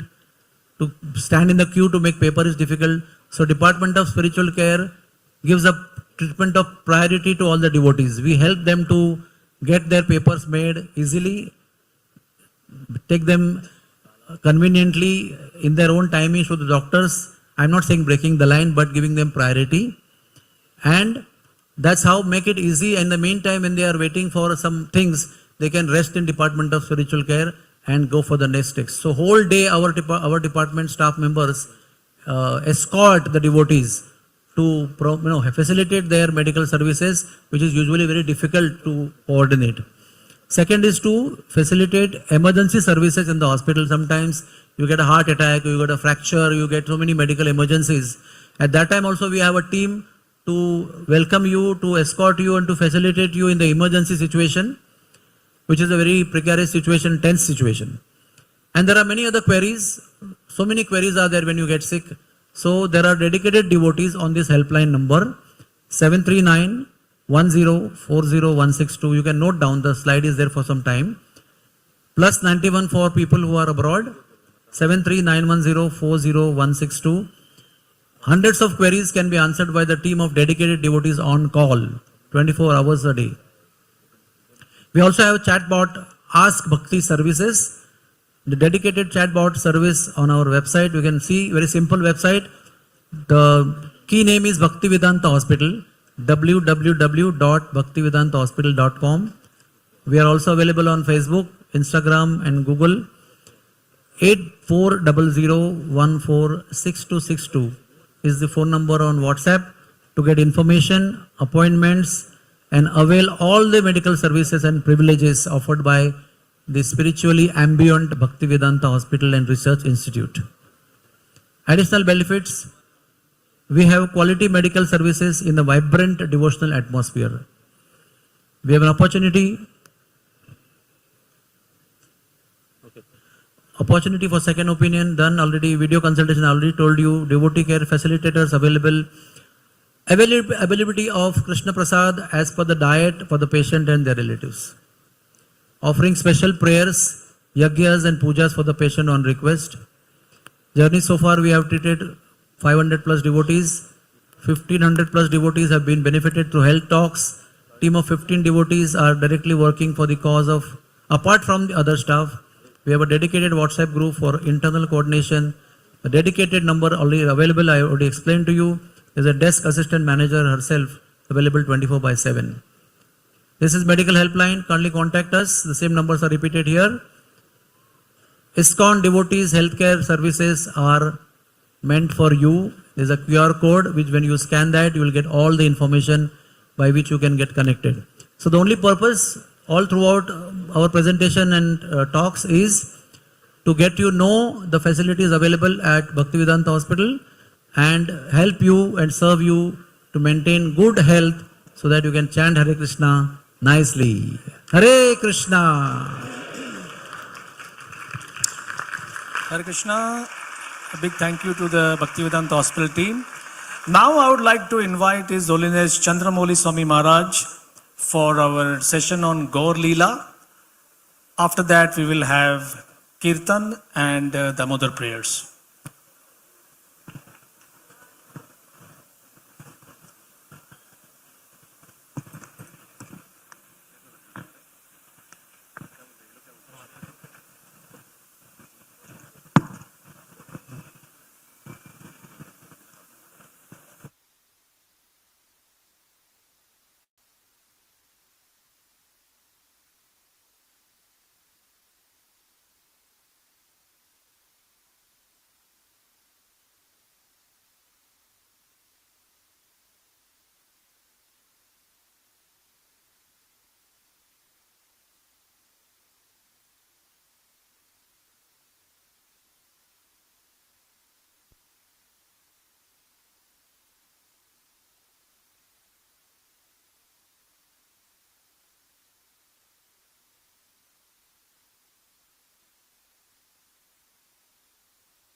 Hare Krishna. So I was drafted, enlisted, not voluntarily, but here I am. They asked me to speak something tonight on Gaur Leela. And by the mercy of senior devotees and the assembly devotees, please give me your blessings, best wishes, so I can speak something that has some value. Om Agyan Timidandasya Gyanarjana Salakaya Chaksu Unmilitam Yena Tasmai Shri Gurave Namaha Nama Om Vishnu Pada Rama Rama Rama Harim Najanu Lambita Bujo Kanakama Takso Sankirtanai Papitaro Kamalaya Dakso Vishwambaro Dvijabaro Yuga Dharma Follow Vande Jagat Priyakaro Karuna Avataro. Sri Krishna Chaitanya Radha Krishna Nahyonya. Sri Chaitanya Mahaprabhu is such a magnanimous and so multi-complex personality that to understand him is impossible. But we try. And in his mood of devotion, which is the mood of his internal energy, Srimati Radharani, he performs his pastimes for his own transcendental pleasure and to teach the world what is the principle or the essence of bhakti, loving service to Krishna in the mood of separation from Krishna. Mahaprabhu exhibited that mood throughout his Leela, but mostly in the latter part of his appearance here in what is known as Ancha Leela, the final pastimes. There's one interesting and very deep philosophical and devotional mood that Mahaprabhu took during those final days. He was staying in a place here in Jagannath Puri called the Gambhira. You can go, the temple is here. And Mahaprabhu was in a one room. And from time to time, he would exhibit his separation from Krishna by exhibiting various types of activities that would bewilder devotees and make them think, what is happening to Mahaprabhu? One time, when he was in the Gambhira, he left and he was going to his bath in Samudra, or the ocean, and on his way, he saw from a distance this sand dune, and immediately he started to think, Govardhan Hill. Seeing this sand dune, he started to run. And this is described, he was running and running and running so fast. The devotees became alert to Mahaprabhu's running, and they started to become alarmed. And they all, headed by Sarup Damodar Goswami, they all started to run after the Lord. It's described, Sarup Damodar Goswami, Jagadananda Pandit, Parmananda Puri, Brahmananda, Bharati, and Bhagavanacharya. As it's described, Bhagavanacharya was also trying to run, but he couldn't. But he wanted to take part in chasing after Mahaprabhu. So they were running, and then the Lord at one point fainted and he lost consciousness. And as it's described, he went into a deep state of meditation. And as it's described, he was seeing, he entered into the mood of Vrindavan. And he was seeing Krishna climbing Govardhan Hill along with his cows and the sakas. Krishna was playing his flute, and Mahaprabhu was witnessing this pastime. And he was in his mood, his internal mood, as Srimati Radharani.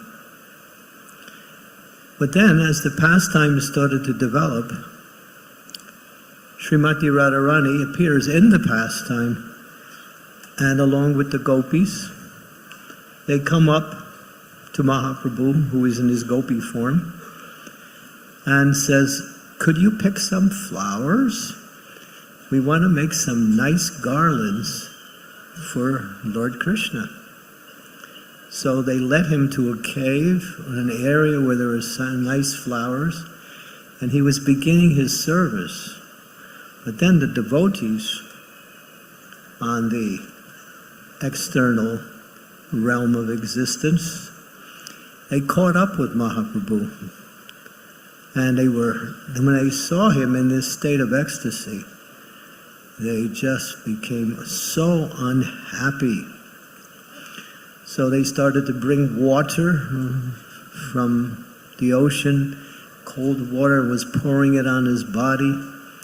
And the devotees were loudly chanting, Hare Krishna, Hare Krishna, Krishna Krishna, Hare Hare, Hare Rama, Hare Rama, Rama Rama, Hare Hare.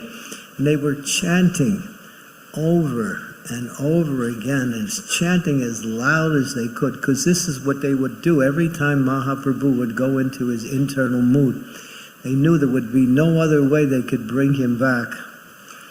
So finally, at one point, Mahaprabhu comes back.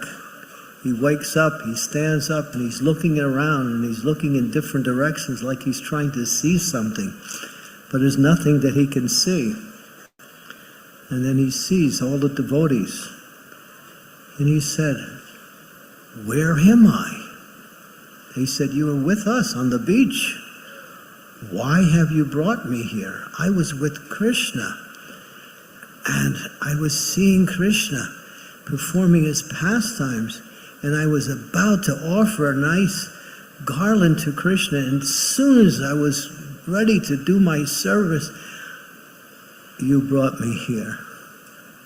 And he was unhappy. He was so unhappy.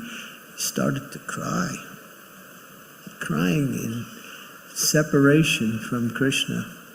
And the devotees, when they saw Lord Chaitanya so sad and crying, they also started to cry. And everyone was crying.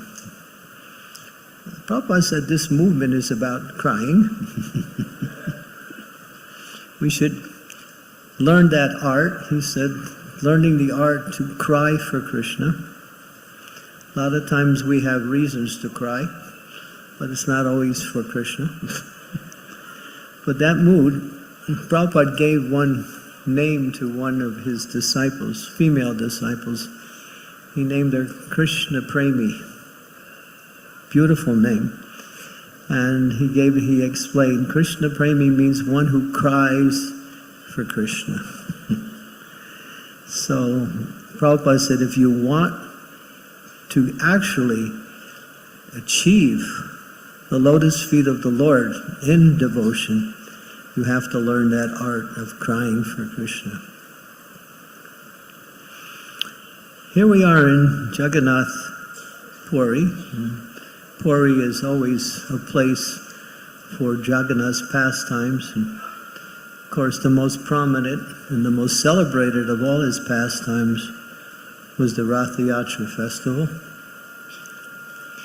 In the year 2001, myself, Radhanath Swami, and many about 1,400 of the devotees from Radha Gopinath congregation, we came to the Ratha Yatra that year. This was my first experience. And we had arrived early, and we were still watching as they were assembling the carts to see how they were putting the carts together and how each particular member of a particular gotra would come and put a particular color in a certain pattern, and then another person from another gotra would do another color, and this went on 3, 4, 5 colors. All different families would do different colors. So we were all getting quite enthusiastic, inspired to be part of this Ratha Yatra. So when the time came, I remember we left our hotel, and the Jagannath carts were lined up on the road. And the police, they make a cordon around the carts. And only certain persons who apply, and they also have to have some credentials, some importance, can get inside of that cordon. And then everyone else remains outside, all around, on the roofs, on this, everywhere. And when you look, all you see is people. Practically, even you miss half the sky because they're all the way up on the roofs everywhere. Millions of people. So we were there, and somehow or other, we got inside the cordon, and I was right next to Maharaj. And then we watched the ceremony as they were bringing Baladev, Subhadra, Jagannath, Sudarshan Chakra out of the temple and onto the carts. And it's a grand celebration. There are about 100 people playing gongs. Others are playing drums. Others are playing not kartals, but wampers. And everyone, and then there's persons who are entertaining the Lord as he comes out. And there's ladies mostly, and of course a few men. They were fire twirlers. They would light this stick with cloth on the end, and they would light it and spin it and throw it up in the air and catch it behind her back. There was one girl, she was, from the time she was 14 years old, she was now in her 20s, she was practicing this particular art of entertaining Jagannath through this fire twirling. And she could roll on the ground and at the same time twirl the fire over her head as she was rolling on the ground. It was just so artistic and so amazing to watch. So this went on for many hours, and gradually, at one point, the deities come out. As Maharaj was describing, there's a beautiful headband that they put on both Baladev and Jagannath, and they bring Baladev out first, and he's in the mood of anticipation of going back to Vrindavan. So Baladev gets on his cart, and Subhadra gets on, and Sudarshan Chakra comes, and last is Lord Jagannath. So the carts are high.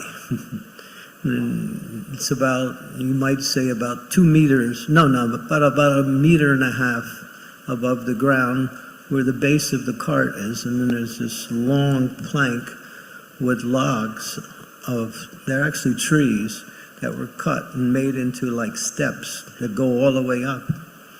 So now Jagannath comes out, and there's 25 of these daitas, very strongly built personalities who have the service of bringing Jagannath onto the cart. So they're carrying him, and he's going back and forth like this. And as Maharaj explained, how do you do that? We don't do it. He does it.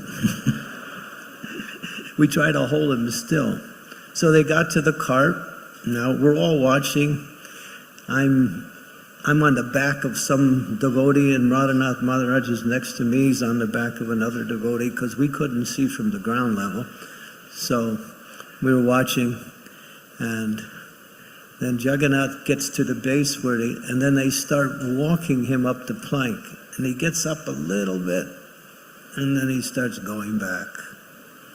And so they're struggling and straining and pulling, and they're going up.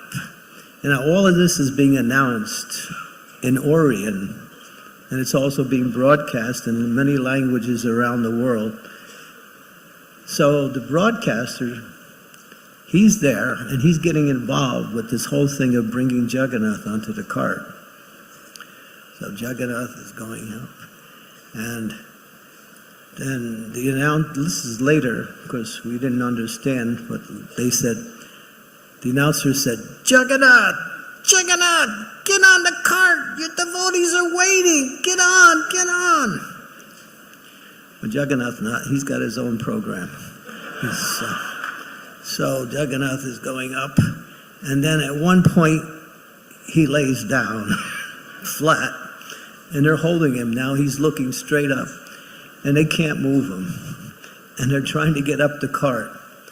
And then the announcer says, Jagannath, it's no time to go to sleep. Get on your cart.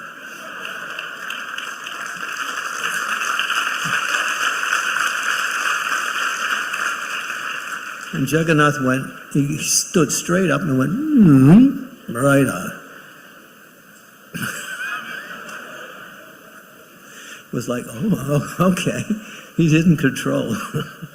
So finally, Jagannath gets on the cart, and then there's big ceremonies, and the king of Puri comes, and they sweep in front of the carts, and there's so many artis and ceremonies. And now it's about 2 o'clock in the afternoon. And now the Rath Yatra starts. So the devotees were there. We were chanting and dancing in front of the cart. We were all, the devotees from Chowpatty were all in front of Jagannath's cart.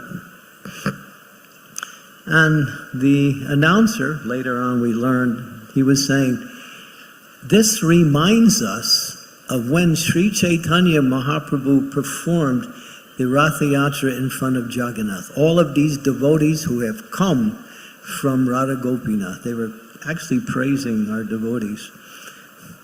So the devotees were chanting and dancing. And then as the carts were going, and the ropes are like this, and we're pulling, the people are pulling the ropes.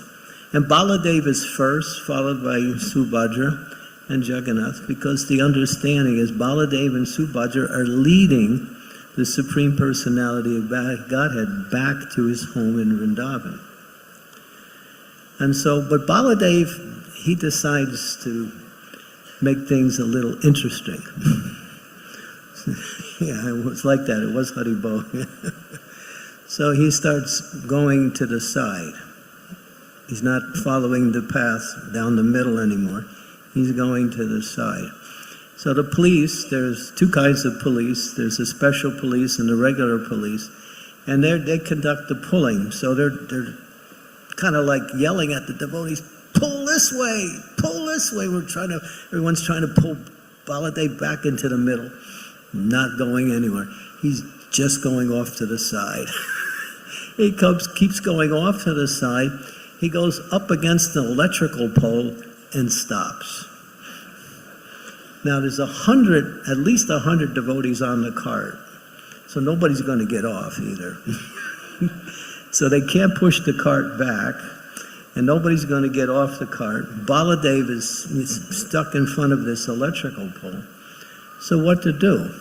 So someone had the idea, well, we have to call them municipal people. So they did, and they came out with their tools, and they climbed the pole, took the wires off the pole, and took the pole out of the ground.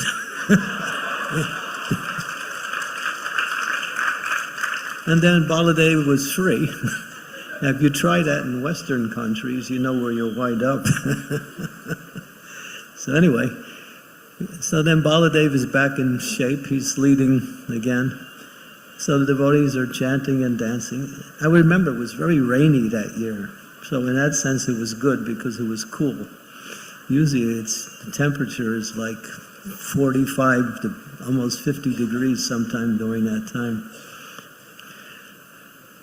And Baladev, he's leading, and again, he decides, they didn't like it when I did it the first time, I'm going to do it again. So he goes off to the side again. This time he's almost at the Gundicha temple, and he goes to the side, and he goes right up against this man's shop. The people come, they assemble their little shop with corrugated tin and some cardboard and some wood, and they sell different items. So right up against the shop. So obviously, take the shop down. So that's what they did. They took the shop down, and the man who owned the shop, he was so happy.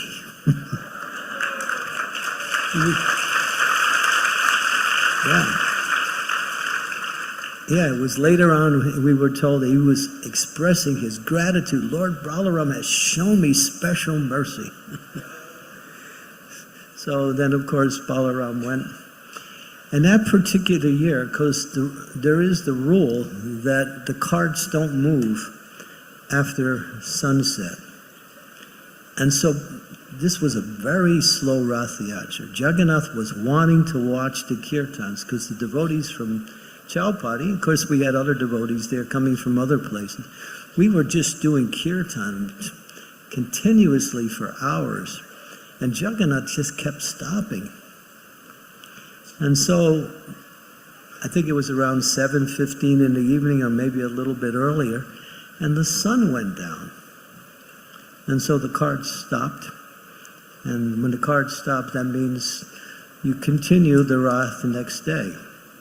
So throughout the night, they have pujas and various types of artis and ceremonies, and people come, they stay up all night. They offer different items, sacred items to Jagannath, and it goes on through the whole night. And then when sunset begins, or sunrise begins the next morning, the carts again move. And this time, about half the pilgrims had already left. So we got a chance to pull the ropes.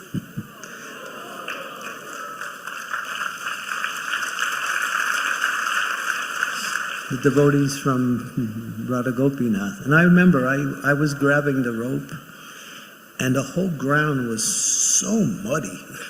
And we were just pulling and falling and pulling and falling, more falling than pulling. We were just pulling. And my dhoti, I think they were wondering what sampradaya I was in, because I lost all of its, color. Became the color of the mud. Now finally, that night, we arrived in front of Gundicha temple, and the carts stopped there, and then there was many ceremonies.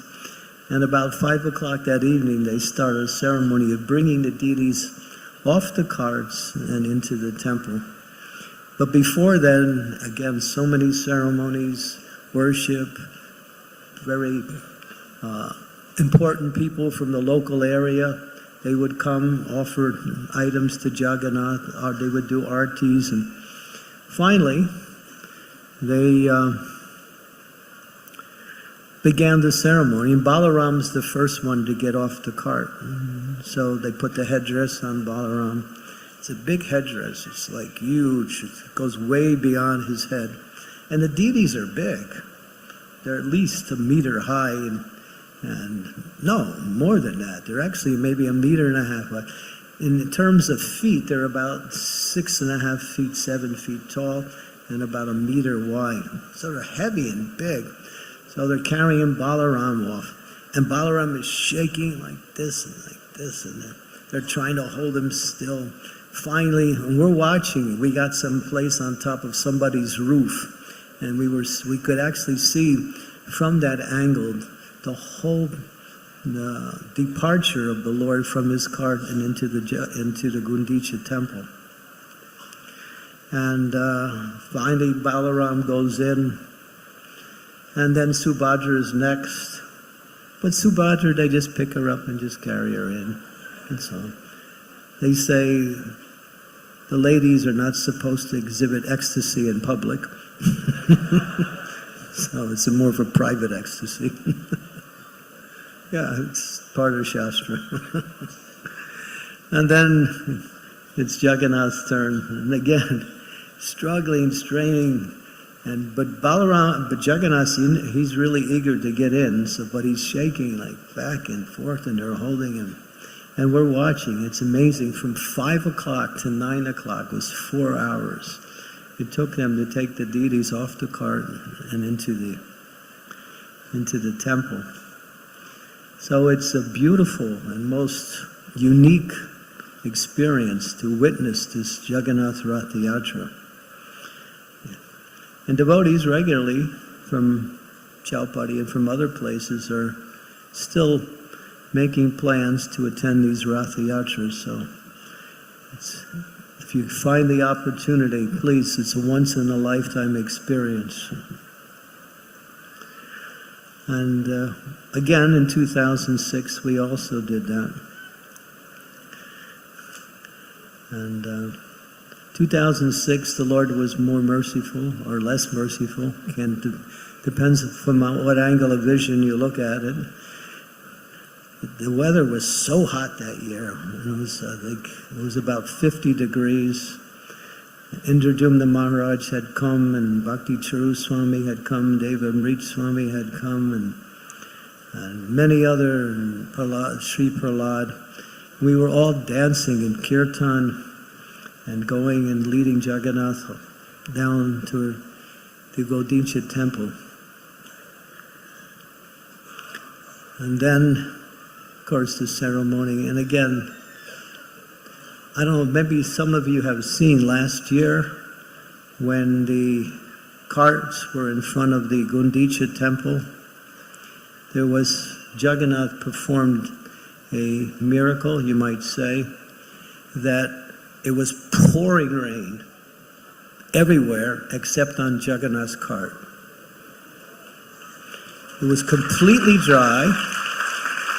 The devotees were on the cart, they were attending to Jagannath, and if you just move like 1 or 2 meters that way, torrential rain, not just rain, but pouring rain. It's on, you can see it on the video. It was raining all around except on Jagannath's cart. So they say that everything that happens in Jagannath Puri is under the control of the Supreme Personality of Godhead, Lord Jagannath. So.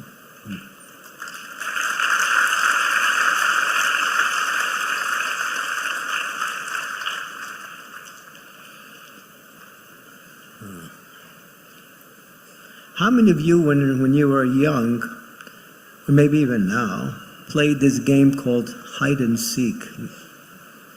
Wow, almost everybody. How many of you would like to play it again? Yeah, me too. So, there's one particular Leela where Radharani is there, Krishna is there, and some of the gopis are there, and the game is hide and seek. And so, now Radharani has to hide her eyes, and all the gopis and Krishna have to find hiding places. So that's the plan. So the gopis find their strategic hiding places in Krishna, and Radharani comes out. Now Radharani has to find everyone. So she's looking this way, and she's going this way. And every time she comes near a gopi, the gopi laughs. And she kisses him, because they have so much love for Srimati Radharani that when she comes, they can't help but express their feelings, and so they laugh or they give some emotional expression, and Radharani caught all the gopis. But then it was one person left to catch, Krishna. So she's thinking, where's this rascal? So she's looking this way, and she's going in his direction. But Krishna is really sneaky, so he changes his location every time she gets close. And she gets close again, and he sneaks away to another place, and she can't find him. She's thinking, how am I going to find him?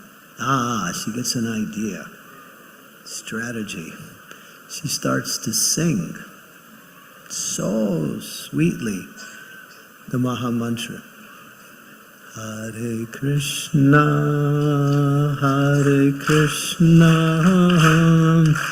Krishna Krishna, Hare Hare, Hare Rama, Hare Rama, Rama Rama, Hare Hare. So sweetly, with so much love, Krishna freezes. He can't move. He's stunned.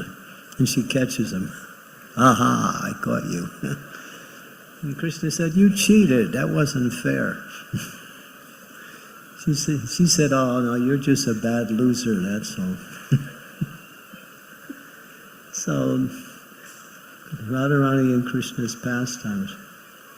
One time, Krishna had just killed a demon. And all the cowherd bearers gathered around Krishna. Krishna, how did you do that? That was a big, powerful demon. Yesterday I beat you in wrestling, and I couldn't kill that demon. Krishna's quiet. He's not saying anything. And all the other boys are chiming in, trying to find out. Yeah, yesterday I took your lunch pail and you cried. And Krishna's quiet. And then they start guessing. One boy says, yeah, it's his mother. Yeah, she's the secret. She gives him this special mantra for killing demons. And that's the power he has. And another boy says, no, it's not it.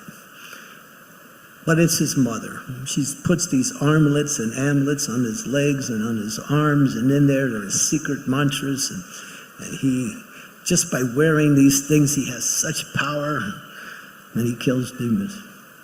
Well, Krishna's listening, they're all guessing this way and that way, trying to find out why. And then Krishna says, you really want to know? Yeah.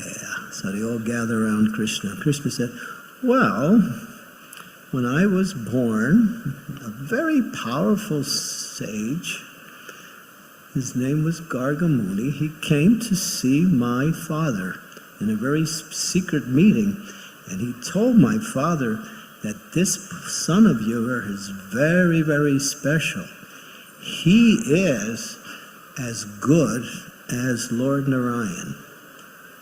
In fact, he is Narayan. So if you want to know why, I'm God.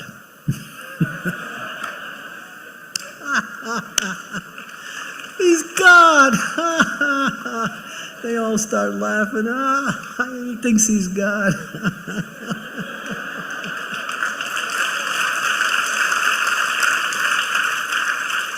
And they're laughing, and Krishna's laughing, and everyone's laughing. And then finally they said, let's go play. So that place is called Hasyavan. It's a place in Vrindavan where this pastime took place. Hasya means laughter.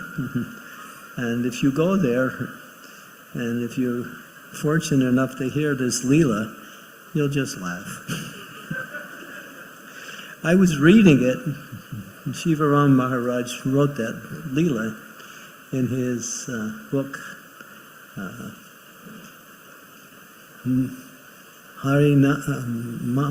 Mahima? What is that? In describing Krishna's pastimes, he writes about it, and I was reading it. I was in Govardhan Echo Village, and I was just reading it, and I finished the pastime. I started to laugh, and I couldn't read anymore. I was just like, I'm thinking, what happened to me? I just started to laugh. So I just put the book down. I figured no sense of going any farther. So Krishna's pastimes are so sweet. Chaitanya Mahaprabhu and Jagannath. And Prabhupada was talking. He was talking about one verse from the Srimad Bhagavatam. Both with the rising and the setting of the sun, another day is lost, and one is closer to death, except for those who use their time to hear the glories of the Supreme Personality of Godhead. This verse is very powerful. It's right direct. That Prabhupada was talking, he said the sun, in one sense, is our enemy, because every time it rises and sets and rises and sets, it's bringing us closer to the end of this body. But he said it doesn't apply to devotees. That's just for those who do not take part in hearing the glories of the Lord. But Prabhupada said if you're always hearing or speaking or reading the glories of the Supreme Personality of God in any of his manifestations, incarnations, you live eternally. And Prabhupada was so convincing the way he was describing that. He was saying, your consciousness becomes so full of Krishna that you no longer are subject to the laws of material energy anymore. You become, what we say, immortal. In other words, you become free from the process of death.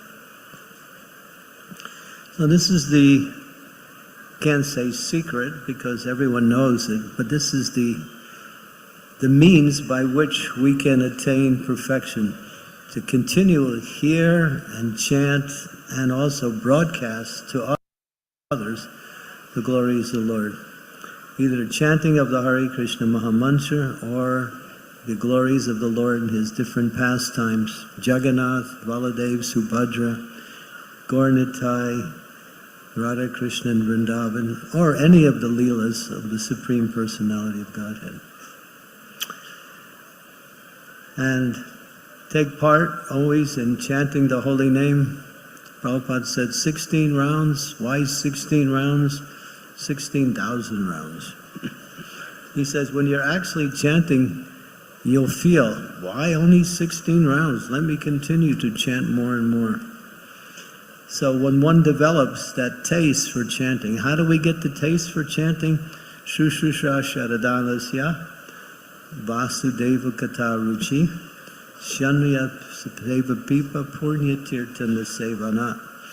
By rendering service to great souls, great service is done. And by such service, one gets an affinity, an attraction for hearing and chanting the glories of the Lord. So by associating with and serving Vaishnavas, that taste for Harikatha and Kirtan awakens more and more within the heart and within the mind. So here's the formula for perfection in Krishna consciousness. Hare Krishna, Krishna Krishna, Hare Hare, Hare Rama, Rama Rama, Hare. Srila Prabhupada ki, His Holiness Radhanath Swami Maharaj ki, Gaur Premanande, Hare Krishna. Thank you very much, His Holiness Chandamuli Swami Maharaj. So in honor of his birthday celebrations, we will have Damodar prayers and Kirtan later by His Grace Yadubar Prabhu.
Namah Saram Satchit Anandarupam Vasakudalam Lokale Prajamanam Namah Saram Satchit Anandarupam Vasakudalam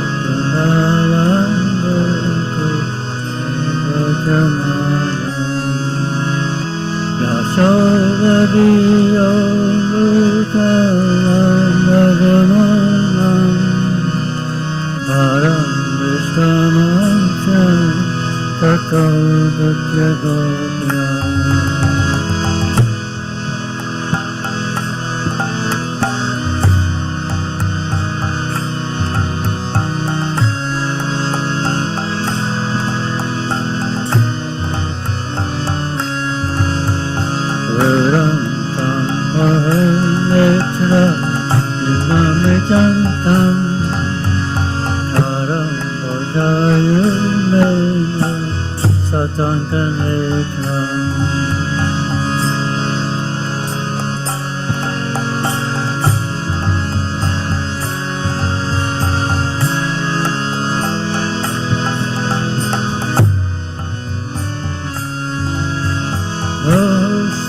Josana Kavayavat Ayamosito Bhakti Bhajapita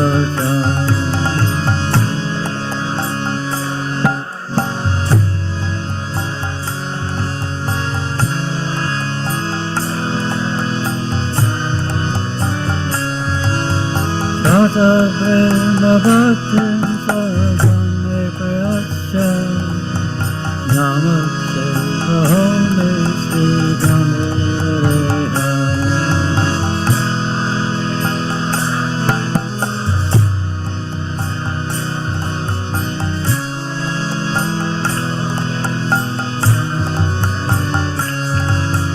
Namaste Sri Dhamereha Purare Tirane Vadi Yogarasya Vishwasidane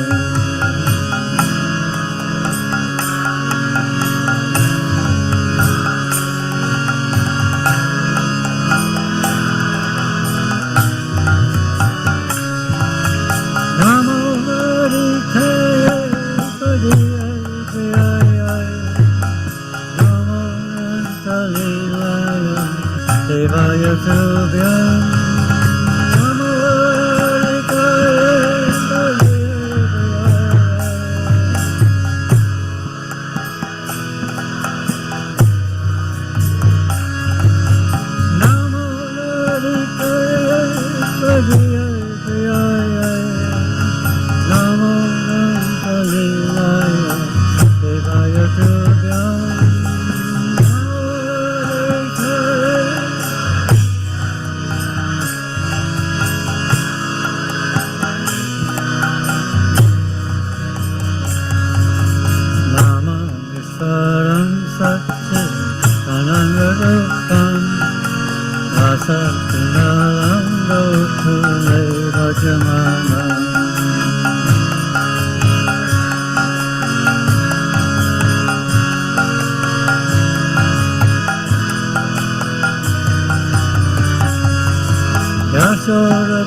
Everyone.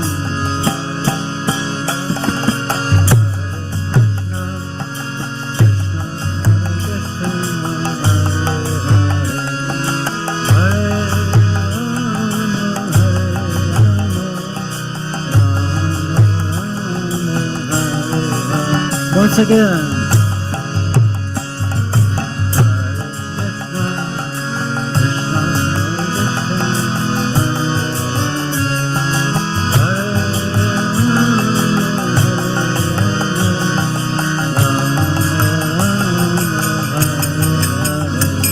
Jaya Radha Damodara Radha Damodara Radhe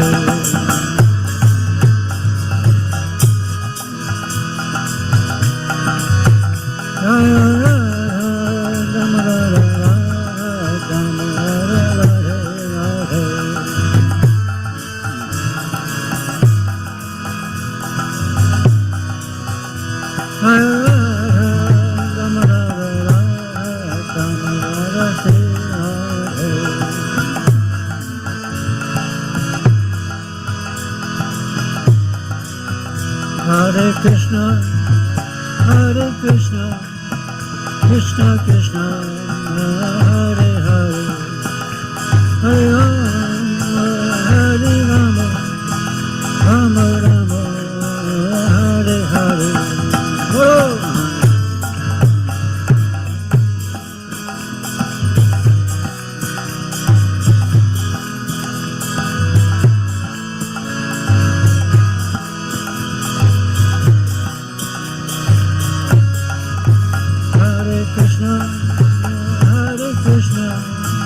Krishna Krishna, Hare Hare, Hare Rama, Hare Rama, Rama Rama, Hare Hare.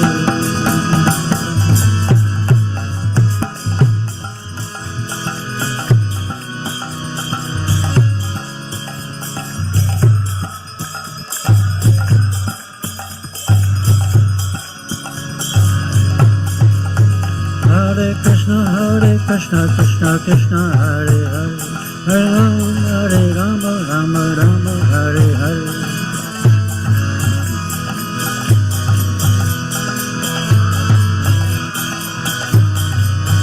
Hare Krishna, Krishna Krishna, Hare Hare, Hare Rama, Rama, Hare Hare.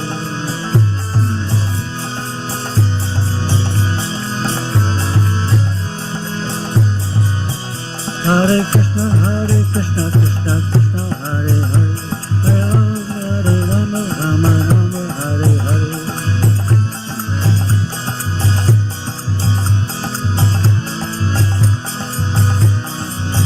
Hare Krishna, Krishna Krishna, Hare Hare, Hare Rama, Rama Rama, Hare Hare. Hare Bol.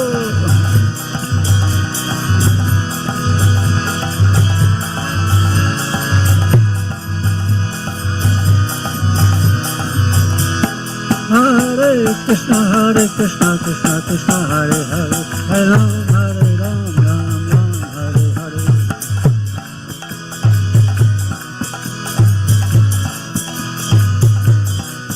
Hare Krishna, Krishna Krishna, Hare Hare, Hare Ram, Ram Ram, Hare Hare.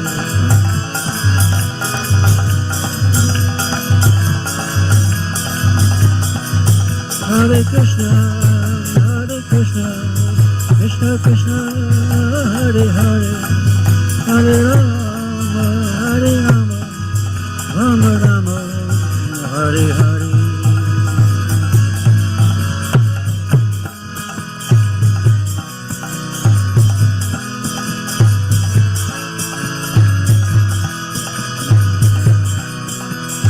Jaya Prabhupada, Prabhupada, Prabhupada, Jaya Prabhupada.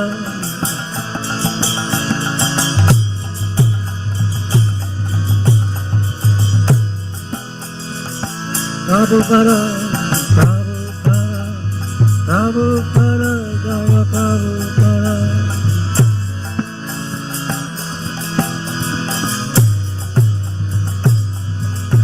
Jaya Gaurandita, Gaurandita, Gaurandita, Jaya Gaurandita.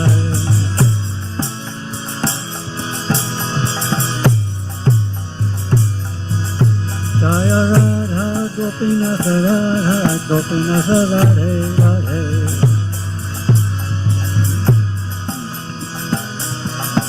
Jaya Radha Gopinath Radha, Gopinath Radhe.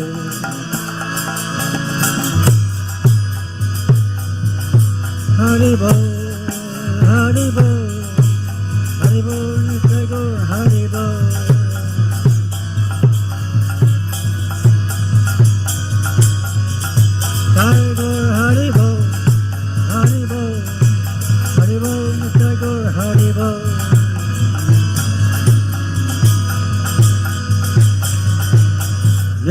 Jai Gaur Hari Bol, Hari Bol, Hari Bol, Jai Gaur Hari Bol.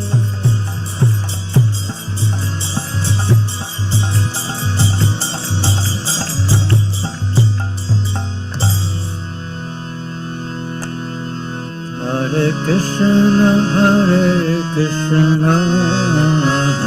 Krishna Krishna, Hare Hare, Hare Rama, Hare Rama, Rama Hare Hare.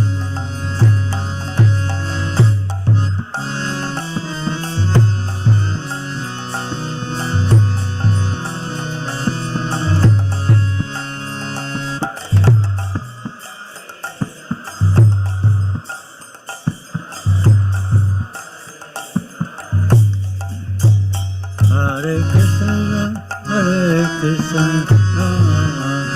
Krishna Krishna, Hare Hare,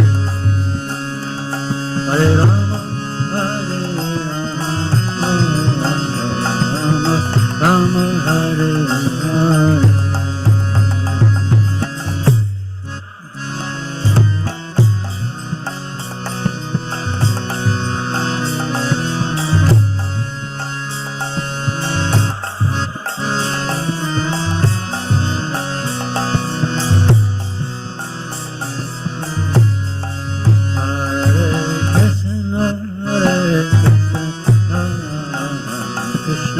Krishna, Hare Hare, Hare Rama, Hare Rama,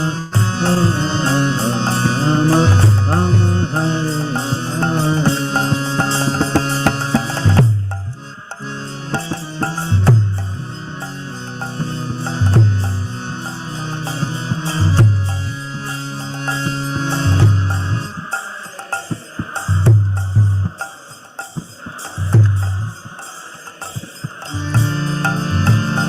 Hare Krishna,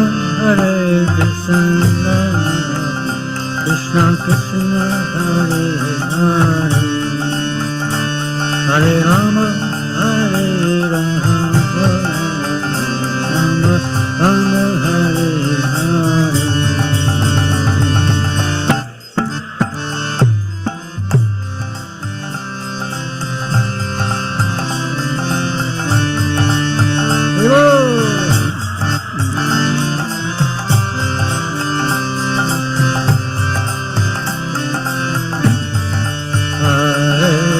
Krishna, Krishna, Krishna, Hare Hare, Hare Rama, Hare Rama, Rama Hare Hare.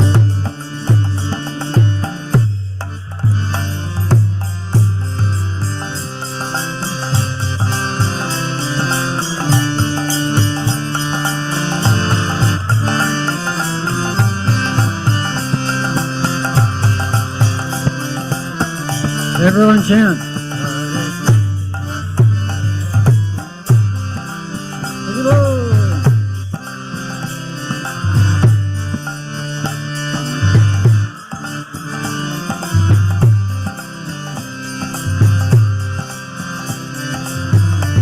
Again, please.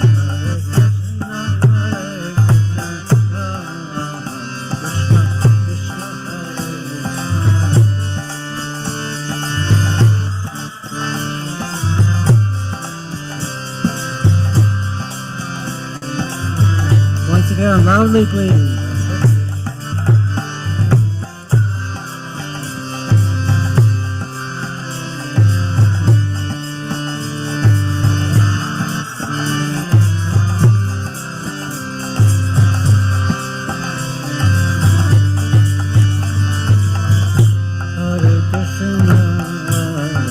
Krishna, Krishna Krishna, Hare Hare,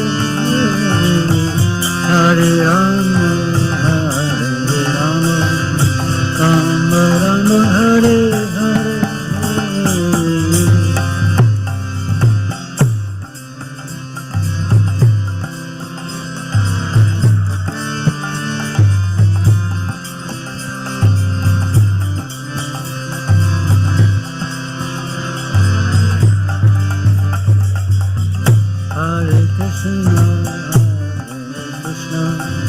Krishna Krishna Hare Hare Hare Rama Hare Rama Rama Rama Hare Hare Hare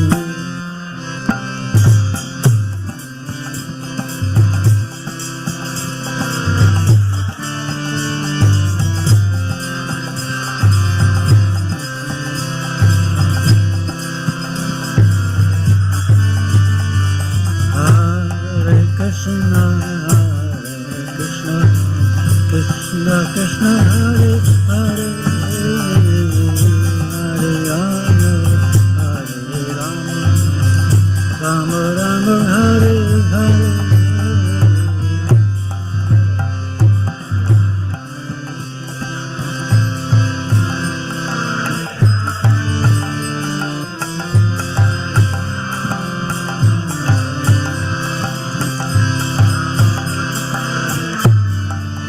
Everyone. Hello.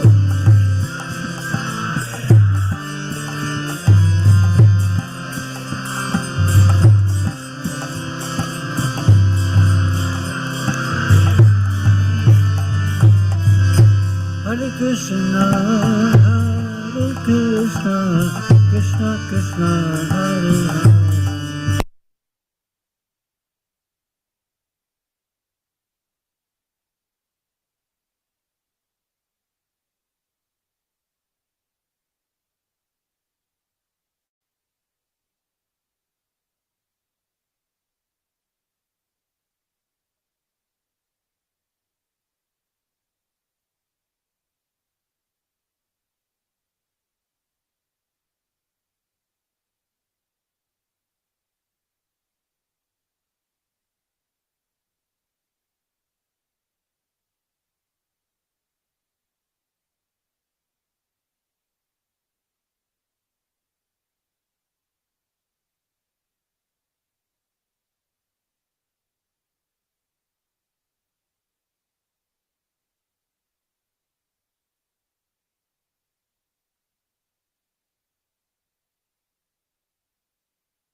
Nitai पद कमल कोटि चंद्र सुशीतल निताय पद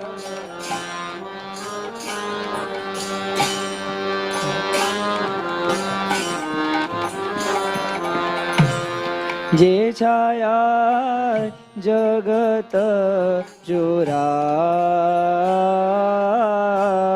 जे छाया जगत जोरा जे छाया जगत जोरा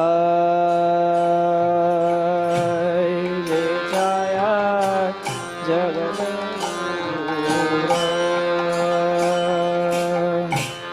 हे no Nitai बिने भाई राधा कृष्ण पैते ना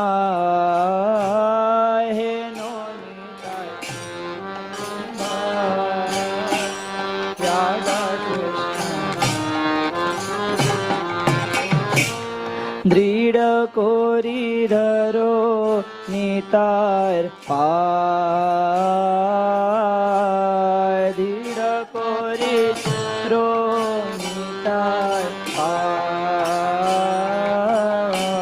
दृढ़ कोरी धरो नितार पाय दृढ़ कोरी धरो नितार पाय से संबंध नाही जार ब्रीत जन्म गेलो तार से संबंध ब्रीत जन्म से संबंध नाही जार व्यर्थ जन्म गेलो तार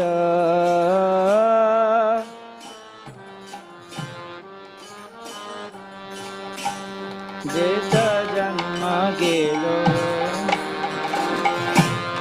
से पशुवरो दूरचार से पशुवरो दूरचार से पशु बरो दूराचार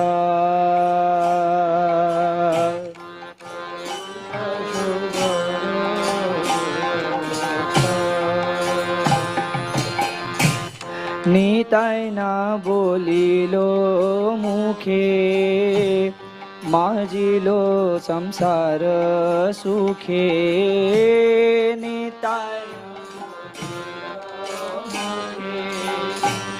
माजिलो संसार विद्या कुले की कोरिबे तार विद्या कुले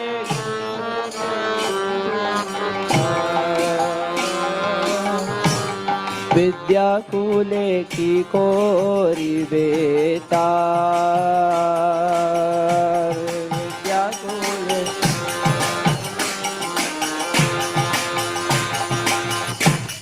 अहंकार मत होया निताय पद पसरिया अहंकार मत होया निताय पद पसरिया अहंकार मत होया निताय पद पशरिया अहंकार होया निताय पद असत्य रे सत्य कोरी माने असत्य रे सत्य कोरी माने असत्य रे सत्य कोरी मानी असत्य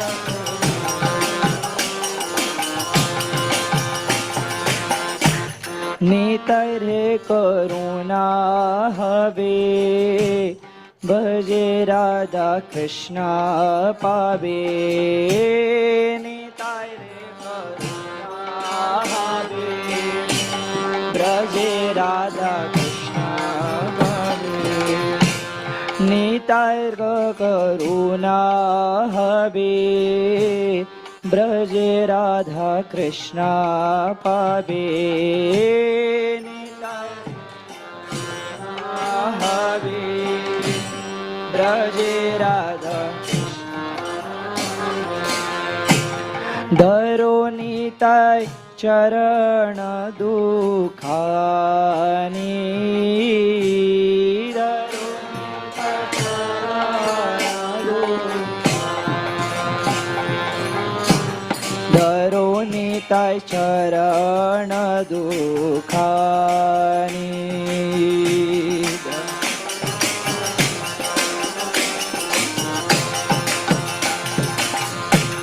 नितर चरण सत्य ताहर सेवक नित्या नितर चरण सत्य ताहर सेवक नित्या नितर चरण सत्य ताहर सेवक नित्या निताय चरण सत्य ताहर सेवक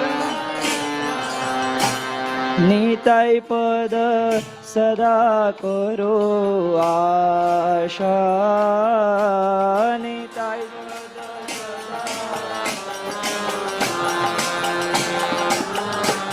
निताय पद सदा करो आशा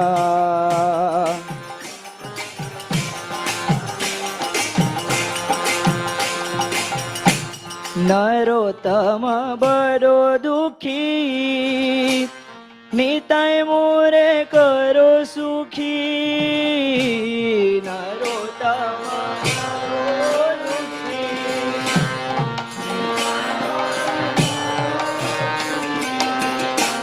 नरोत्तम बड़ो दुखी निताय मोरे करो सुखी नरोत्तम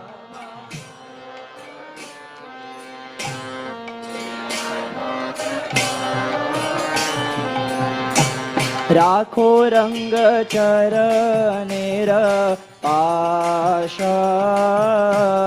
राखो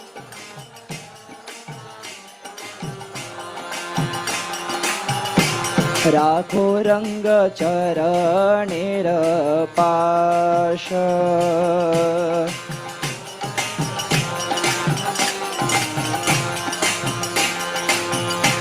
राखो रंग चरणेर पाश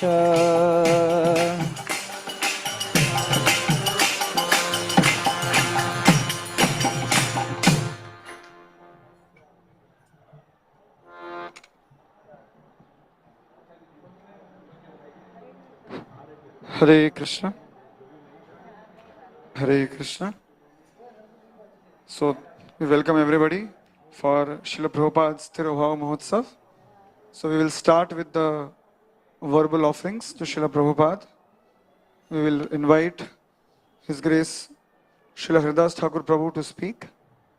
And as he speaks, we will request His Grace Dayanidhi Prabhu to be ready once Prabhuji speaks, and that at 7:19 exact, we will have the main lights in the temple hall closed, and we will sing the Jayanilo Premadhana prayers, the exact time at which Srila Prabhupada departed in Vrindavan in 1977. So we will begin the offering. Hare Krishna.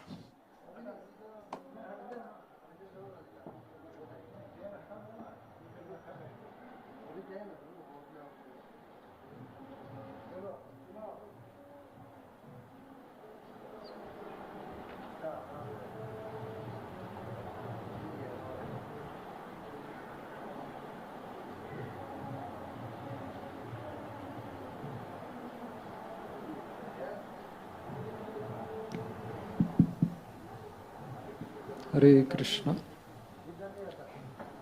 So today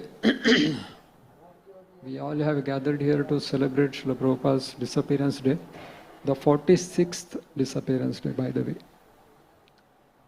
So when Srila Prabhupada came back to India after preaching all over the world, first he came to Mumbai, and there were nice programs here in downtown Mumbai.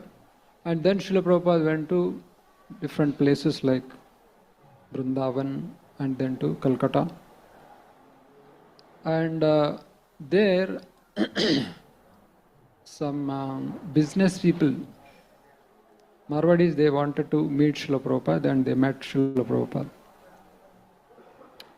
And their first question was that, Srila Prabhupada, how did you manage to go to America and open this worldwide mission all over the world, and with no money at all in your hand? And by the way, we should know that Prabhupada had taken 40 rupees and that 40 rupees had brought him back. He actually carried it when he came to India. That means he didn't even spend those 40 rupees. So these business people were very much surprised. But how did it all happen? And they asked this question, how did Prabhupada, you could manage to open such a big worldwide center and so many temples all over the world? And Srila Prabhupada very nonchalantly, he said that I went to Tompkins Square Park, and with the blessings of my spiritual master, I just sat over there and I just chanted Hare Krishna, Krishna Krishna, Hare Hare, Hare Rama. And I chanted this Hare Krishna and everything happened. These businessmen, they were wondering, how is it possible? They asked, they thought that actually Prabhupada did not understand our question, I think. So therefore they repeated the question. Prabhupada, I think you didn't hear us properly. So our question is, how did you actually open so many centers all over the world? 108 centers, temples. Then Prabhupada the same thing. I went there and sat in that park and chanted Hare Krishna, and everything happened. Prabhupada answered second time. Again they asked the same question, as if they didn't understand his answer. They asked, how is it, Prabhupada, that you could manage to open so many centers on such a wonderful mission?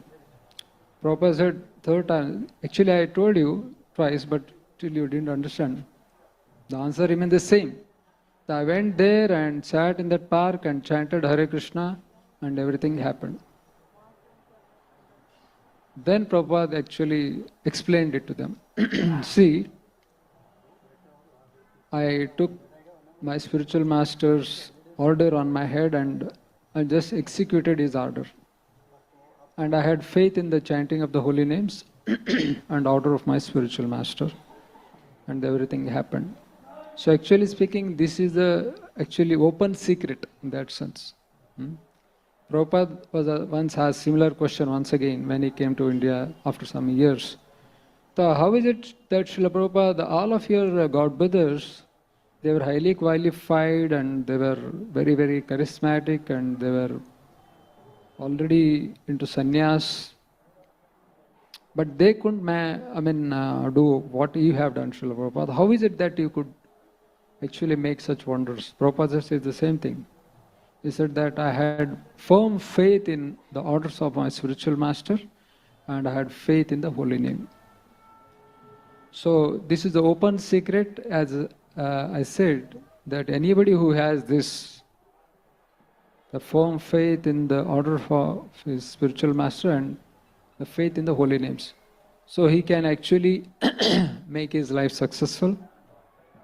Not only his life successful, but he can actually preach in the entire all over the world and actually make devotees, people in general. So therefore, this is what Srila Prabhupada has come to give us. He has come to give us to this wonderful Krishna consciousness as a wonderful gift. All we have to do is we have to just accept it. And that itself is becoming a very challenging for us, because again, we have to have that faith in the holy name. And Srila Prabhupada was in Vrindavan during that inauguration of Krishna Balram temple. That time again there was to convince the local Brajavasis and the temple Mahants, Prabhupada actually arranged a fire sacrifice to go on there. And actually there was no need of that, but just to convince them that we are actually installing these deities as per the tradition. The tradition is to have all these elaborate sacrifices. So the Brahmanas had come and they were chanting all the mantras and pouring ghee in the fire, and they were chanting those Vedic mantras. And actually Prabhupada said, some group of devotees, you please sit in one corner and you chant Hare Krishna here. So they started chanting Hare Krishna and Mridanga and Kartal, and these Brahmanas, they found these devotees are chanting little extra loud. So they said, please, just slow down. Don't make so much sound. And our devotees actually, they actually slowed down. And then Prabhupada noticed it. Then he came there, then again he indicated to our devotees, you please chant louder.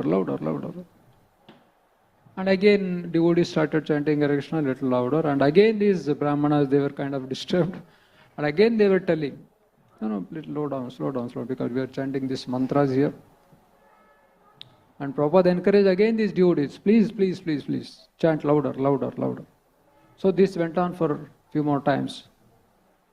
Actually then Prabhupada told his disciples, actually the deity installation happens only when there is a chanting of the holy names. So when that is happening there, then that is the best way of installing the deities. But we are calling these Brahmanas and they are chanting these Vedic mantra just to make sure that other Brajavasis and other Mahants of this temple, they should not think that we have brought this Krishna Balram and Radha Shyam Sundar just like that. No. For their pleasure we are actually doing this, but actually the fact is the deities are most happy when we chant Hare Krishna and then they descend from the spiritual world. So this is how Srila Prabhupada was convinced in the orders of his spiritual master, and he had firm faith in the holy names. So everybody knows that ISKCON is a Hare Krishna movement. We are worshippers of Krishna. And most of the people, they do not know that who is the founder Acharya of ISKCON. Whenever you go out, then people say the Hare Krishnas, okay? That is what natural. But you ask them, do you know who is the founder, who has started this Hare Krishna movement? Hardly people know it. And that is the glory of Srila Prabhupada in one sense, because he kept himself so low, in the sense he was in a low profile maintaining, that he never brought his own name in the front. But if you see other missions or organizations, the organization is known by the founder of the organization. So-and-so organization, so-and-so mission. And here in ISKCON, it is not like that. It's not Prabhupada mission, it's not Prabhupada organization, it's not Prabhupada Matha. That is International Society for Krishna Consciousness, isn't it? So this is the true glory of Srila Prabhupada, that he always put Krishna in the forefront and he always remained in the background. That's what any pure devotee will do. And thus Srila Prabhupada made Krishna all over famous. And Hare Krishna word, Hare Krishna became the buzzword all over the world. So now it is our duty to make Srila Prabhupada famous, because he has made Krishna famous, he has made Hare Krishna mantra famous. So now it is our duty to make Srila Prabhupada famous. So pursuing this goal, International Society of Krishna Conscious Leaders, they kind of celebrated 125th year of Srila Prabhupada's disappearance day. It was in 2021 and 22. So there are so many programs were arranged, and I also thought of, doing something in the service of Srila Prabhupada. So by the mercy of my spiritual master and all the Vaishnavas, I could paint some Srila Prabhupada's paintings. And first year in Mumbai, last year in the month of March, there was art exhibition held in Jahangir Art Gallery. I think some of you had come over there. And so many ISKCON leaders came, and it was very well received. And people in general, artists, art lovers, and devotees, everybody came and they appreciated. And everywhere, what was appreciated more than the painting, the quotations which I had written over there. Then we did the same exhibition here also in Bhaktivedanta Hall. Then after that, last year, this time, we held exhibition in Brindavan, and after that Delhi, and after that we went to Varanasi and Prayagraj, and after that I came to Bangalore, and then to Pune. So all these places, by the mercy of Srila Prabhupada and Vaishnavas, actually Prabhupada went, I went behind him in the form of paintings. And everywhere what people surprised and very much happy to see the paintings. More than the paintings, they were very much appreciating the quotations which were written below each painting. And so many devotees actually, they wrote it down.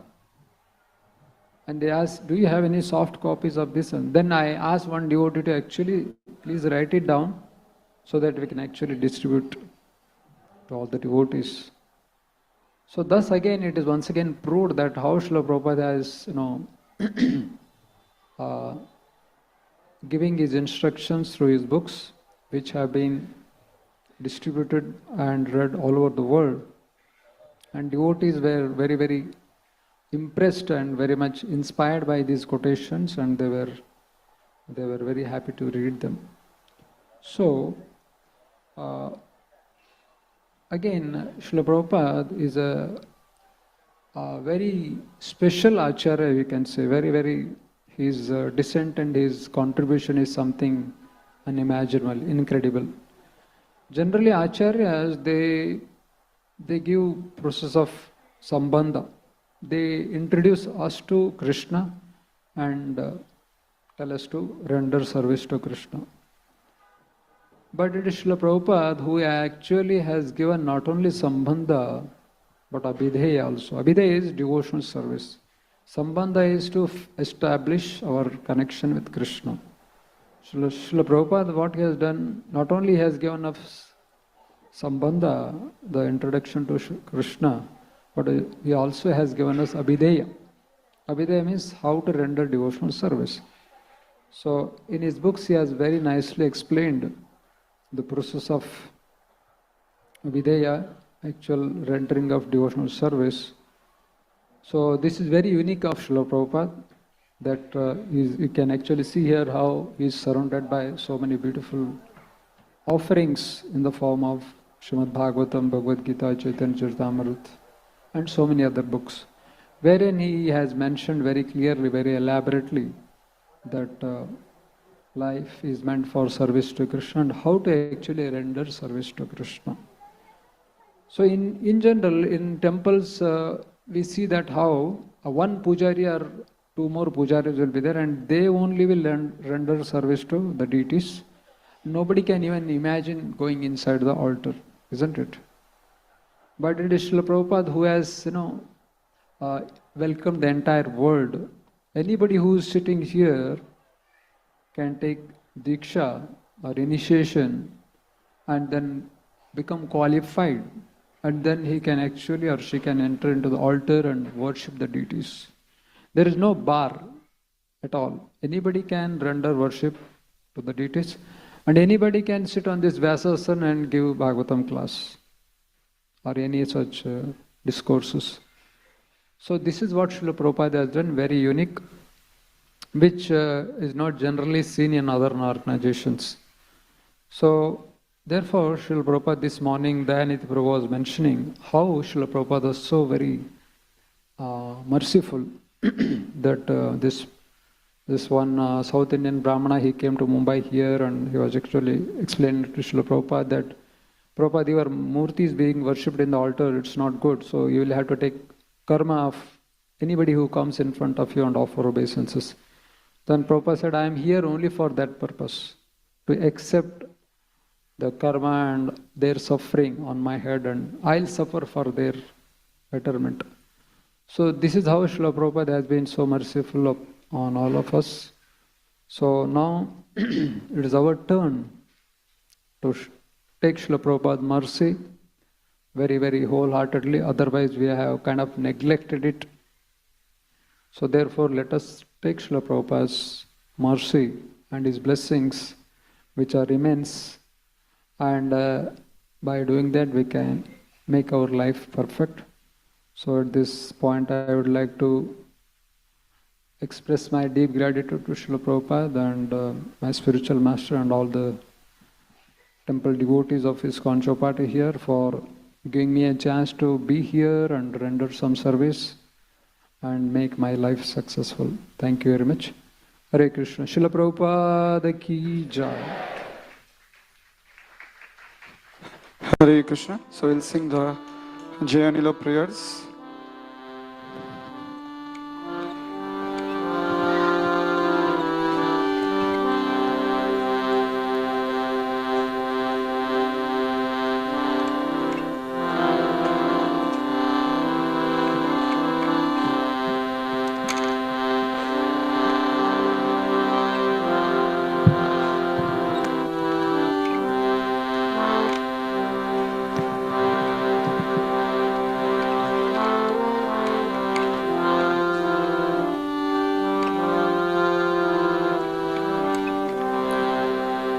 ঝেয়ানিলো প্রেম ধন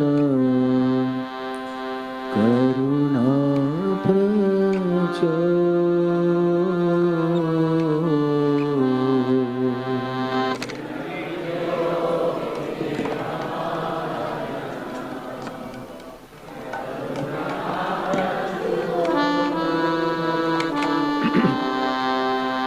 ঝেয়ানিলো প্রেম ধন করুণা প্রচুর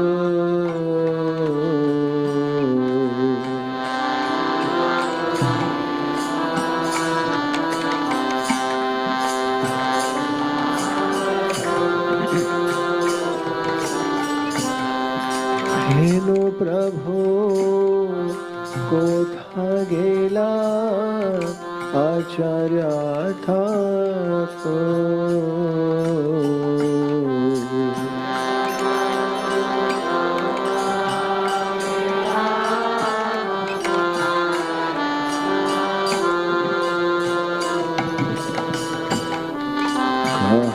মোর স্বরূপ রূপ कहा सनाता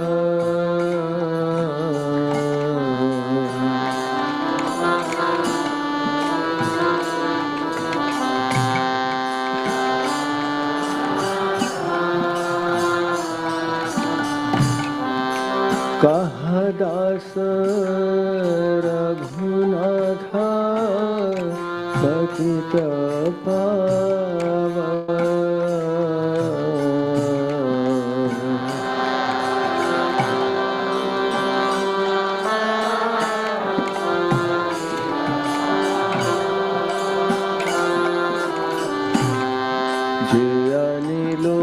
प्रेम धन करुणा प्रचुर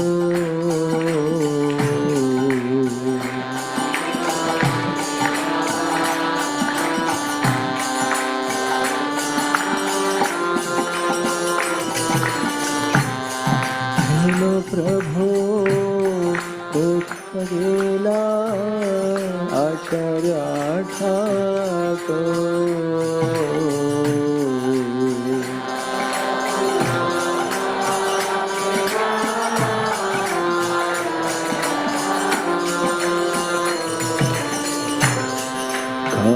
मोर भट्ट जुग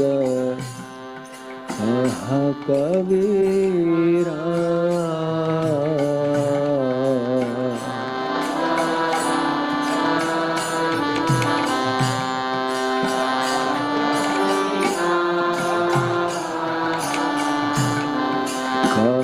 मोर भट्ट जुग कह कबीरा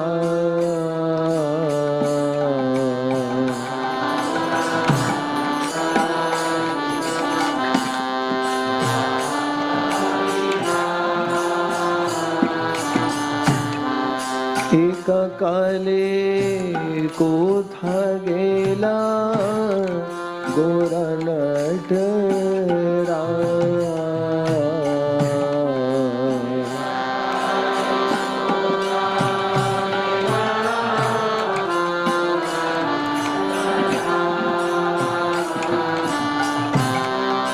एक काले कोठा गेला कोरा नटरा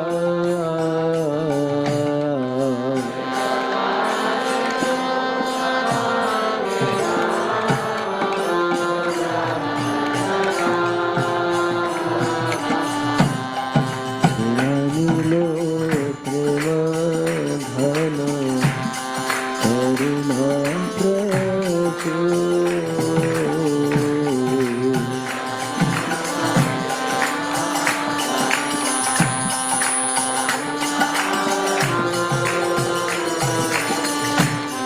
हेलो प्रभु कोठा गेला काछर्या ठाको